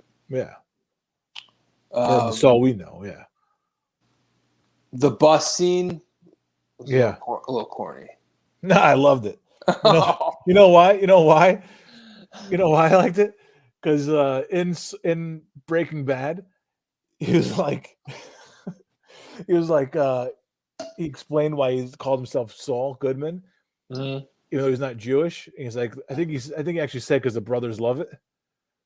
And there that's his first scene, yeah. Yeah, so there he was on the bus, and there's the brothers, and they're doing better. Call. So they want a member of the tribe. Yeah, so I recognize that. I don't know if it was an intentional callback, but I recognize that as a callback to that. It may have been. It was very odd. It was a very odd scene. Yeah, it may be a little bit overdone. I didn't mind it, but maybe a little bit overdone. The fact that he's like going to be okay in jail, people will, but I think he'll be okay because he's got a service to offer these guys. He can give them legal advice. People will respect that. And like they had to do something in that short amount of time to let you know that he was not going to get ass raped in jail. Yeah, well, I mean, he was a criminal, basically a career criminal, but he wasn't like a pedophile or like, those are the people that they torture and kill. No, but depending on the prison, you would think like if you're he's not a big guy. Yeah. So I think that had to be done to show that he'd have some level of respect from these guys in prison, where he'd fit in his own terms, basically. Yeah, I mean, even Breaking Bad wouldn't have gone that dark. No, I know, but that's a show that showed like 9 guys in prison get whacked all at once. But I think they had to kind of show why he wouldn't, like, because you could assume, if he's just going on a silent bus, you could. I mean, all the prison jokes are going through your head, so you can just assume that. And also, like, they had the guy give him a fist bump, called him Saul in the prison, breaking bread. Like, it was like, okay, he's got some kind of, I don't know. Did he get the happiest ending of anybody in that universe? And it's prison. I mean, I guess Kim technically. I never looked at Florida with Chip or Chet. I don't know if that's. Yeah, but it looks like she's practicing law again, though. Volunteering at night, yeah, whatever. To me, like, if we have to, like, crystal ball, like, where does Kim go from here? I think she makes like a modest living practicing law. Maybe she goes back to Florida and practices law there, passes the bar, or maybe she stays in Albuquerque. But either way, she kind of stays in a similar lifestyle that she was in Florida. Like, I don't think she's going to go back and there's going to be no sandpiper or anything like that. It's going to be her being like a public defender, helping the little guy, helping people who don't have the means to pay for an expensive attorney. And she lives a very like modest, not making that much more money than she was at the sprinkler place. Like, I don't think she's going to practice law to get rich. She's following her calling. Here's the question though: does she still go out with that guy, and does she gain a little bit? Because the scenes they showed her. The scenes they showed her, and she seemed unsure. She didn't want to offer anything up. She didn't want to give information, offer an opinion. She got a little of her juice back, or she got a little bit more. Yes, she was carrying like a lot of weight in Florida. Yeah, a lot of weight, a lot of demons. Like a lot of self-loathing. Mm-hmm. Just hated herself, hated what she'd become. A lot of regret. Yeah. I think she gains a little bit more, like a little bit more respect for herself, a little closure on the situation. I think she gets a little bit of her swagger back, a little bit, not where she was, but she has to be careful. Remember, she has to be careful because she's like a little bit of an adrenaline junkie. You don't want to go too much back into being like Kim Wexler. Well, I think that she flew way too close to the sun there. And I think holding a gun to Gus Fring as Howard lied dead kind of burnt her wings off, or that adrenaline shit. But let me ask you this. This is an unpopular question. Nobody's asking this anywhere. does she deserve any kind of happy ending? And for as happy as it is, right? She gets a little bit of peace back in her life. Who knows if the other lady can go after her now? Howard's widow can go after her now. Would she go after her now? Does Saul take all the heat for that? I think that's another part of the reason that Saul did that is, like, if he only got 7 years, maybe it'd be more likely that Hamlin's widow goes after Kim and tries to, take her for everything she's worth, tries to get her prison time or whatever. That maybe like the 86 years, like, everyone will realize, like, all right, they threw the book at this guy. He's the only one left that was involved. Let's put this all in perspective here. Kim had a board up in her living room with sticky notes with a intricate plan on how to absolutely ruin a innocent man. Monster. Yeah. She's a monster. Planting coke on him, making it look like he had hookers in his car, etc. And brought him into a world without Kim Wexler bringing him into this world. Howard Hamlin's still alive. Does she deserve a happy ending of some kind? Does she deserve to find peace? Just because she admitted to it? That's why I say a little bit of closure, because I think it's always going to be there. Right, but I mean, again, like you said, she's practicing. She's comfortable to practice law again. She's got a little bit of the color back in her life now. She's on good terms, Yeah, she may have to go to Florida to practice law. That'd be weird. It would be weird. It'd be weird if she practiced. Not doing Albuquerque, yeah. Or New Mexico. But right, so I think whatever. I'm happy with how they ended the show, but I'm gonna people loved Kim Wexler. The writers admitted to loving Kim Wexler. Yeah. Did she deserve to have a happy ending, or should have been worse? Should she have gotten? Did she deserve to be saved? Done time? Should she have done time? Anything. I mean, I think it makes sense how they did it, because she kind of punished herself, break down on the bus, kind of come clean. Florida sucks. Yeah, Chet sucks. Miracle Whip. That fucking piss poor tuna. Miracle Whip. But does she deserve worse in the end? That's the question nobody will ask. Everybody loves probably. I mean, probably a little worse. When you think of all the shit she did, especially towards the end, just trying to ruin Howard. Yeah. I'm telling you, man, when you have a plan and multiple steps that look like a storyboard for an entire season of Breaking Bad, you're kind of an animal. Oh yeah, no, she turned into a monster. She was a bigger monster than Saul at one point. They had a fake private eye. They hired a fake private eye to infiltrate Howard's world. Fucking put drugs on his page, whatever his photo that made his eyes dilate. I mean, it was an elaborate plan. Yes. And she was on board with it. And what was her original beef with Howard? Was he just like? I think because he was I think because he's a douchebag. I think he was he treated Jimmy like a piece of shit forever. Even after Chuck died, they had words. He's very condescending and kind of what's the word I'm looking for? A little pretentious. Very pretentious, yeah. Yeah. Well, they had words after Chuck died. Oh, right, because I don't remember exactly, but Kim let him have it. But how he talked to Jimmy after it. Yeah. And I think she kind of knew, like, she was kind of just spinning her wheels at that firm. Like, he was never going to make her partner. Yeah. So it was like a combination of factors. But the number one was he was just a douche, Howard. Maybe it might have been. It might have been. But I don't know if that's a reason to get this elaborate scheme. But that's what they did. That's your hobby. Maybe just go back to ripping off guys for bottles of tequila. I mean, it's a more fun way to do it. Use your skills for something good. Right. Have some random schmuck pick up the bar tab. That sounds way better. Yeah.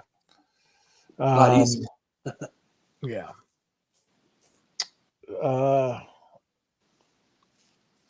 It was. I have a question. Yeah. Go ahead, because mine doesn't really pertain to the plot at all. There's nothing to the plots. There's not really a plot to this episode. Go ahead. Yeah, that's what I didn't even write notes down because I didn't like. Yeah, there's not that much really to talk about. But so when that time machine question is like posed, are you a fly on the wall or are you actually like walking around? Like I want to go back to 1922. Are you walking around or are you like walking? I think you're walking around. Okay. Yeah. Because that might change my answer. Oh. Yeah. Well. And is there a butterfly effect? Because if there's a butterfly effect, I'm not using a time machine at all. You can't risk it. Yeah. You go back and do what Saul did, right? And you're investing money or whatever. Mm-hmm. You come back to current times. You got like you have a completely different family and shit. Yeah, it's not just sitting. It's not just sitting in there. That money's not just sitting in there. Right. All those years. I know they've done this in a movie that's not the butterfly effect, but I'm trying to think. Back to the Future or something. The Nick Cage one? No. One? Is it? He wakes up and he's got no kids, or he wakes up and he has kids. Taylor Leone's in it. I never saw that one. That's called The Family Man, I think. Wow, yeah, that's it. Yeah. Bravo. I think I'm thinking of not the first Back to the Future, but maybe the second one. Oh yeah, because he comes back and it's like his mother's married to Biff now. Oh right. So like you may come back after doing what you did, and now you have like a completely different wife and kids, and it's like right. Fuck. I used my one time machine trip to fuck up my life. Not to make this into the whole Back to the Future 2 discussion, but I'm pretty sure Marty existed in the world he went back to somehow. Because not in the first one. Oh, you know why Biff? I'm sorry, Biff knew Marty because he knew him from going Back to the Future, I think. Something like that. Yeah. Across the streams. Excuse me. All right. Bless me. Bless you. Yeah. I don't know. Yeah, in Saul's scenario, I don't know. But he's got free reign in the Saul scenario. Yeah, like it'd be way funner, I think, to be fly on the wall or invisible. Then I'm going. Yeah. I think I'm going back to Kennedy. It's so cliche, but like I want to see what happened. You got to see what happened. Yeah. It's. I mean, there's so many things to choose from. I think the Kennedy one, you'll be disappointed. It's going to be something like very obvious. It's like, oh, he just. It was just Lee Harvey the whole time. There wasn't even a second shooter. The shots are coming from everywhere. It's not going to be that obvious, I guess. I don't know, but like imagine you did go back and it was just there's no one behind the grassy knoll, it's just one guy shooting. There's some guy. And it's not even like you're going to be there for the plotting of it or anything like. So yeah, I could see being disappointed. Yeah, it's just some guy who was hunting ducks nearby in the park. Yeah, stray shot. Yeah, whoops. Dick Cheney. Oh, I got away. Yeah. Yeah. Good use. I think good use of the cameos, though. Marie coming back. Marie gave a very impassioned speech. Let him know about the wake of destruction. I wasn't expecting Marie. I thought that was kind of odd bringing her back because she's like the only one left. You're not going to bring Skylar back because she's too close to the situation, I guess. So you need someone there who's just like leftovers, like part of the crumbs that the face of what the destruction, touched. And I don't think Gomez's wife was ever in. That was I don't think he ever. Whatever. It's not important. Yeah, I don't know. I think she was, but I don't remember her being in it. Okay, somebody I read something somewhere where they brought her back, like she had been there at some point. So, but it could have been just bringing her back as representative of Gomez. I don't know, but no, that was like it wasn't like a audible gasp, but when I saw her in the waiting room there, I was like, oh, yeah, shit. Wearing purple, I'm sure.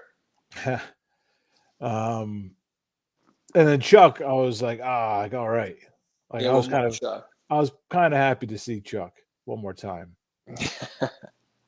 But We didn't. I did. Oh shit! See, I did have notes, and I lost them. They're at work or something. But I wanted to. I got to mention the sneaky MVP. Two MVPs, co-MVPs of the episode, were the prosecutor for the state. Bill Oakes, is that his name? Bill Oakes. No, well, he's his defense. He's like the representative for the defense. Bill Oakley. Bill Oakley. So yeah, but yeah, he was the other one because I thought it was laugh out loud funny. In that courtroom scene as Jimmy's not imploding, but as Jimmy's like pouring his guts out. Yeah. And Bill Oakley's like, I motioned to be removed from this case, and he's denied. He's like, can we take a recess? And the other guy's like, U.S. Encourages us to continue, like a couple times, like the back and forth. I thought it was really funny that Bill Oakley came back just to get his ass kicked one more time, just be a pawn. I thought it was too funny. A great use of Bill Oakley. I never would have in a million years had been like, we need Bill Oakley in the finale.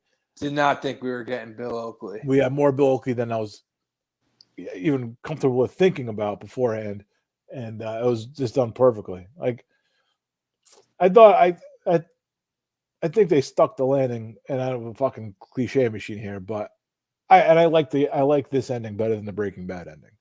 I will give you that. I think this ending and the actual finale was better than Breaking Bad's finale.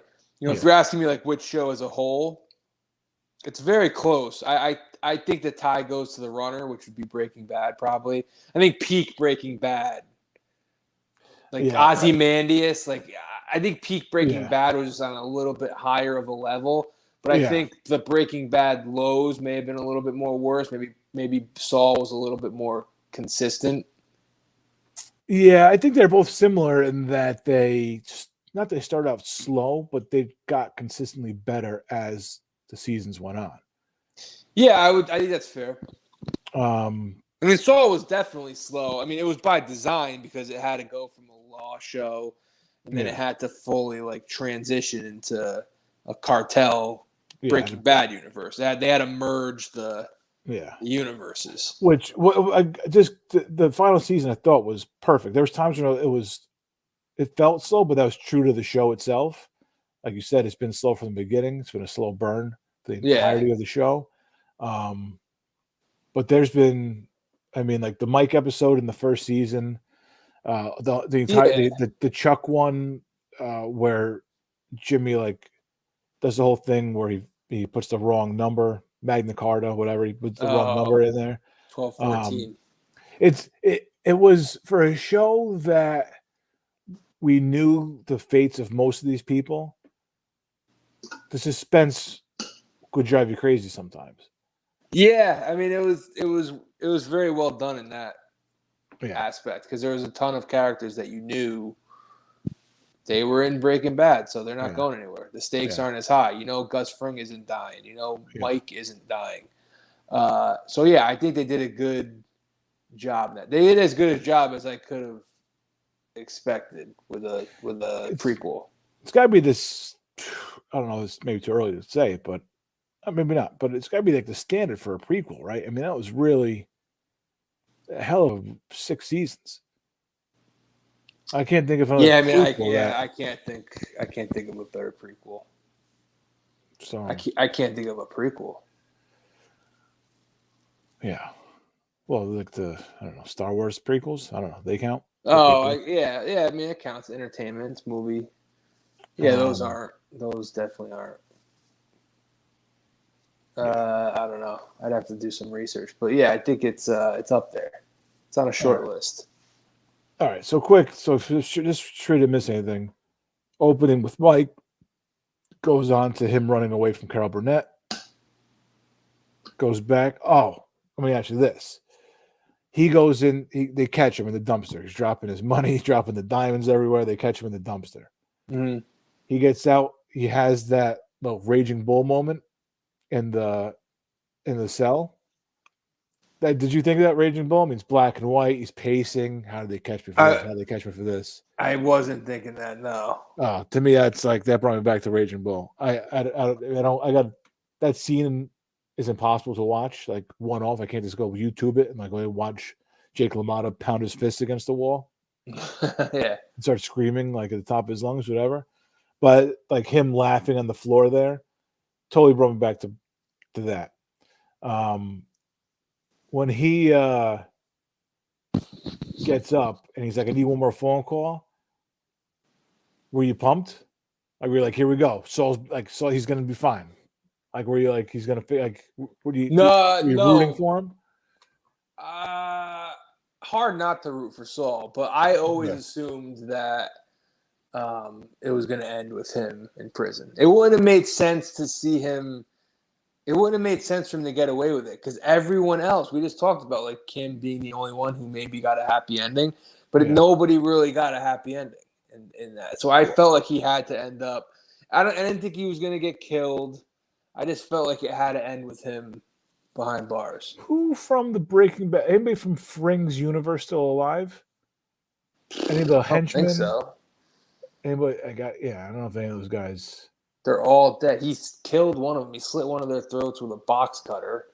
That was Victor, I think. Oh, okay, yeah. And then there was Tyrus. Was that the other guy? Yes. Yeah.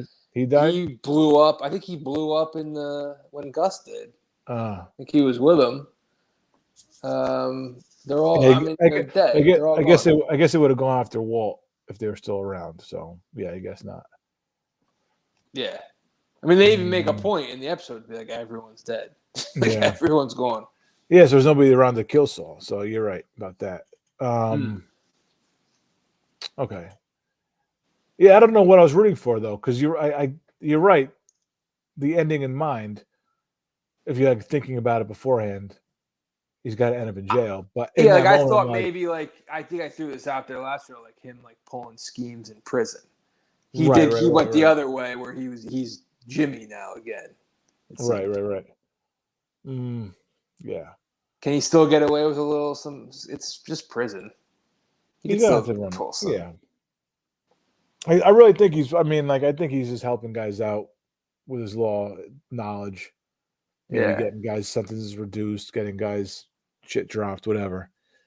I think he's made himself useful in prison in those ways. I don't know if he's, scamming for cigarettes or anything. Maybe. Yeah. Yeah. All right. So then he goes in when he's cold as ice when he does that whole monologue in front of Marie. Oh yeah, that's great. And then he turns it. Like, he does it like the act, and then he turns it off. And he's like, "All I need is one." It was like Shakespeare. Yeah. Brilliant. It's like a one-man play. Brilliant, and scene right. And at that point, you're like, "Man, this guy is taking it to the house here. This guy he's throwing 99." Heat check. It's just J.R. Smith. Like he's just I can't miss. Gets on the 7 years. Amazingly, gets on the 7 years. Incredible, yeah. Life sentence on top of 150 years, something like that. Seven. With ice cream deliveries too. That's what he does. Flying back to Albuquerque, they fly. What did you think when he talked? When he said he had something to say about Kim Wexler? Do you think? Because I felt at that point he was still pretty vindictive towards her. Well, I guess we saw worry in his face, but all we'd seen him with Kim is be vindictive, right? Yeah. We only saw him talk when the divorce papers were signed, where he kind of was just all Saul, and then we saw him on the phone with her, where he was kind of talking some shit, kicking the. Yeah, I didn't know. I had no idea where they were going there. What he was going to do. Do you think he was going to try and take her down with him? It crossed my mind. Yeah. Yeah. It crossed my mind. I really didn't know where they were going with it. He's had ugly courtroom scenes with family members before. Yeah. Yeah. That would have been like a wild ending, though. It wouldn't have been true to the show, I don't think, but it would have been a wild ending if it ended up with them just yelling and screaming at each other in the courtroom as they both got carted away in cuffs. Yeah. Yeah, I didn't see that happening, but everything was on the table with Saul. It's a loose cannon. Yeah, as much as he was hurt by her, he would not ruin her life. Yeah. That would not have. There's no scenario where that would have happened. Right. And then the final scene in prison, smoking a cigarette. Right. That's an obvious callback to Still a little mischief in her, right? Using Oh, yeah. her right, lawyer ID card, whatever it is, to get in there when she shouldn't. There's still a little mischief in there, but nothing that's going to get anybody shot in the head or her put away forever. A nice ending, as nice of an ending as you can get. Yeah, in that universe, yeah, as nice of an ending as you could have. Yeah, and we think of the double barrel gun at the end. That was a callback to something she did, right? She gave him the double barrel. Yeah, Better Call Saul. Yeah. He'll fight for you. That's right. Yeah, no, it was well done. Yeah. Enjoyed it. Great series. What do you think the rewatchability of Better Call Saul is? It's tough. I don't know, because the thing is, and I find this with a lot of other shows too. Is single episodes don't really stand out to me. Mm-hmm. I don't know if that makes sense. I just like pick a I could just pick a random one, I guess. But I don't know how I haven't rewatched Breaking Bad that much unless they have like these marathons on once in a while. I can't tell you how many times I've put on a Breaking Bad episode. It hasn't been often. Yeah, early on I would rewatch some Breaking Bad, but it was always like the end of season 4, very select episodes, or the very end of the show. Ozymandias, of course, and like those few. Yeah, I should go back and watch Ozymandias. Maybe I'll do that after the show. Maybe I think it's like maybe like if you're gonna watch one. See, that's one of the few. See, I could give you like a couple Breaking Bad episodes. Ozymandias. Half Measures, because I love the ending. Yeah. And then I love Mike's speech. Yeah. And then like season 4, like when he blows up Gus and he's like, yeah. I just picture like Walt running around like a madman, just like scheming in that episode. Yeah. And like the end of season 4, like did you just mention season 4? Yeah, yeah. End of season, that's end of season 4 is like incredible. That's like maybe like the peak of the show, other than Ozymandias. For sure, yeah, yeah. That's all I really put out, because like I don't want to go back and watch them. Like, Magnets, bitch. Like, I don't want to watch that one again. Nah, No. I'm sure there's some that I'm sure there's others where I can't think about rewatching them, but I'm sure they would be worth rewatching. Yeah, and like even like I think it's season 2 when the chick Jane ODs and then her father's all fucked up, and that's when the plane crashes. Like, I'm not going back to watch that. Well, that's the thing. Like with season 2, it's like they're teasing this eyeball, they're teasing this pink fluff or whatever, like the pool. Yeah, and they're teasing it the whole season, and it was like his girlfriend dies, so the father crashes 2 planes by accident. Like that, I did. Like it was a swerve, but I think they just showed you like it was another case of like Walt and Jesse, the path that they leave and the destruction. Yeah, I guess. I don't like watching that all over again. Like I'm sure there's stuff like with his buddies, like to like what Badger and whatever the guy's name is. Like I think there's probably stuff in there worth watching again. Skinny Pete, thank you. Combo, remember him? He got shot. Oh yeah, poor Combo. 11-year-old. Yeah. But it's like you're right. There's very few. I think with that show, there's like runs of episodes. Oh, what's the one is Half Measures the one with the twins and Hank? No, that's 1 minute. Oh, that's like a great one to watch. Like Yeah. that's like I caught a that one-off. one during the marathon. It was the ending, but yeah, it's a great so ending. good. Yeah. And then like the one where so I don't even know if the episode is good, but like the moment where Hank is on the John and reads it, and then That's the finale of 5. Yeah, finale of 5 would be my guess. Or finale of part 6, part 1, maybe. Right. It's very far and few between. I think like what I have to do, I don't know. Like I'm not gonna like sit down. Like it's second nature to me to sit down and watch, or just like have on HBO Max, just have The Sopranos line up, hit play, and just let it go from wherever it is. Yeah. Like I just don't see that with these shows. No. Like I really like even with like Boardwalk Empire. Loved that show when it was on. Same thing though. I'm picking a season. I don't even remember like half the shit that happened, and I'm just saying, okay, I'm going to put it on, and I'll be like the third to last episode because I know there's no other good shit happens. Like I know there's good episodes leading up to it, but I know all the action is in these last 2 or 3 episodes. Yeah, you want the meat and potatoes. Yeah. Yeah. So Saul, and I love Saul, but I just the only time I've ever gone back. Well, to that's why watch Sopranos is a different show, though. It's not like a show where there's no formula. There's no. It's a hangout show as much as anything. Right. You have like holy shit moments. There's plenty of murder. Yeah. But it's not like it's not like the wow factor that these shows go for. Yeah. Right.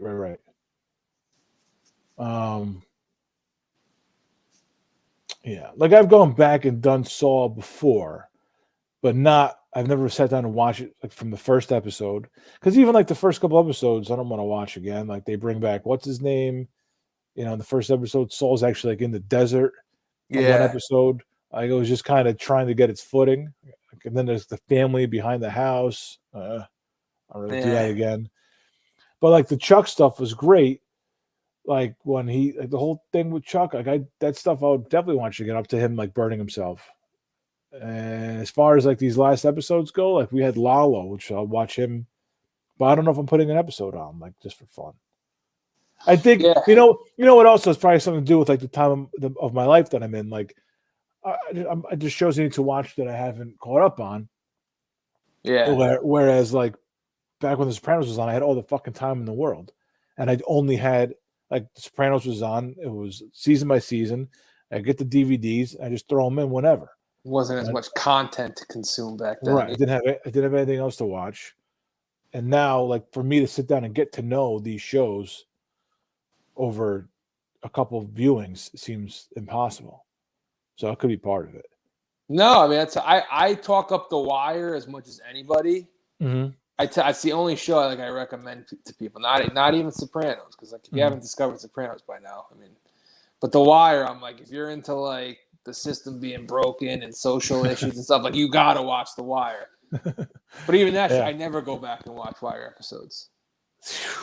The only other one I do it with is Mad Men. It's the only one I can rewatch, and that's a hangout. That's a hangout show. There's no like, what I mean? It's just stuff's just happening in these people's lives. You can just jump right in whenever you want. Yeah, it's very true. Yeah, it's very true. Hey, so Herc? Yeah, of course. The Wire, Dominic Lombardozzi. Do you know he was in A Bronx Tale? Yeah, he plays Nicky Zero. Wow. Okay, I didn't realize that till today. Oh yeah, it's a much like smaller, thinner Dom with hair. Yeah. I had no idea. I can't wait to see him. I want to shoot somebody. And the Sonny comes over to get the fuck out of here. Really much. Yeah. Nicky Zero. Wow. Well, he doesn't know. Who says that? That's Crazy Mario. Oh, Crazy Mario says that. Yeah. I want to fucking shoot somebody. Fucking moron. Oh man. Yeah. Well, all right. That's all. I didn't mean it like that, but it's all, folks. But that's all. Yeah. It's all gone. Well done. Vince Gilligan and crew, I guess. Peter Gould. What are the chances that either of these guys not does anything as close to either of these shows again? That seems like an impossibility, but does anything that you're interested in again? Well, I mean, it depends. TV show, you mean, or just movie? Anything? Anything, yeah. I mean, anything they do, I feel it's like if it's a movie, it's a small commitment. So, Have you seen all of David Chase's movies? no. There you go. No, I've been meaning to get to that one. What's the New Jersey one? But no, you haven't. Down the Shore. Is that what it's called? I don't know if that's. I think so. No, maybe not. Down the Shore is a Gandolfini movie. I forget what it's called. It's about music, right? Oh, it's a kid wants to start a band or something. Yeah. Vince Gilligan prepping new series Better Call Saul follow-up about a hit TV marketplace with a bang.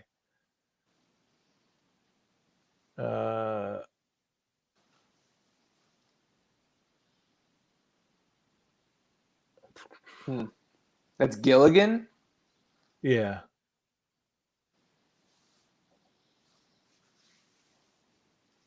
Word is that the new show harkens back to... Oh, boy. I think you're going to be out. And there's no details yet. There should be details in the next couple of weeks, it sounds like. But the word is that the new show harkens back to Gilligan's tenure on The X-Files. But don't expect a sci-fi drama. When he was a writer-producer in The X-Files, Gilligan was known for focusing more on the human condition in his episodes, which is something he is said to also be doing in his new series, exploring similar themes of bending reality while holding a mirror to humanity. Described as a blended, grounded genre drama, the new series is also being compared to The Twilight Zone, which it is said to be set in our world while putting a tweak on it, focusing on people and exploring the human condition in an unexpected, surprising way. Yeah, I think that could be good. All right. Well, that's very vague. Oh, that is very vague. What is this, a movie or a TV show? A show. TV show. Yeah. Yeah, we'll see. All right. Who's Peter Gould? Who's that guy? Let's see what he's doing next. Yeah, he's the other one.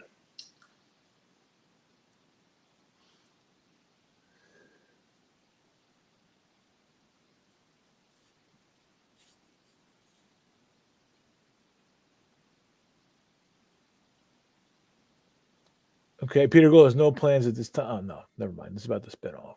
Just going to sail into retirement.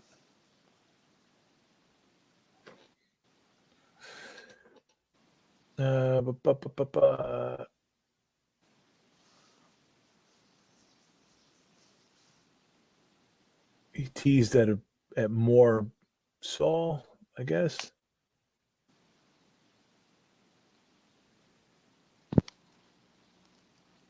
Yeah, I don't think there's anything Nothing. on the next. He'll be back. He'll be back at some point. Maybe. All right.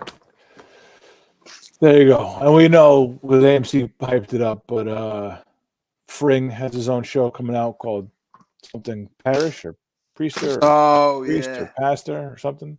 I saw that. And Odenkirk has something, I forget the name of it already, coming out. And I don't know if I'll watch either one of them. It's a show? Another show? Yeah.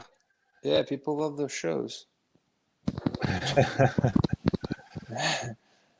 All right. Well, I'll give you these two real quick. We'll close it out after this. Odenkirk, next project.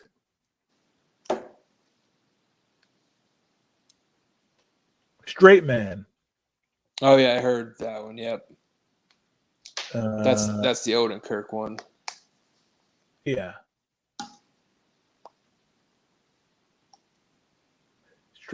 Straight Man centers on this guy, unlucky chairman of English department in a badly underfunded college in Pennsylvania Rust Belt, going through a midlife crisis. Fun.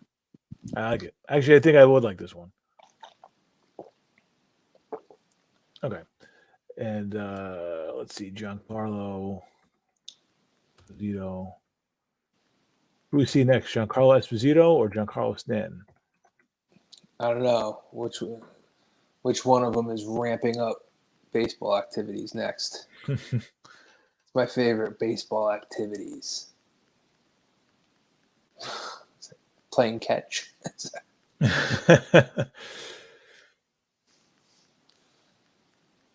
Eating popcorn, ordering Cracker Jacks. I'm going to be doing some baseball activities tomorrow.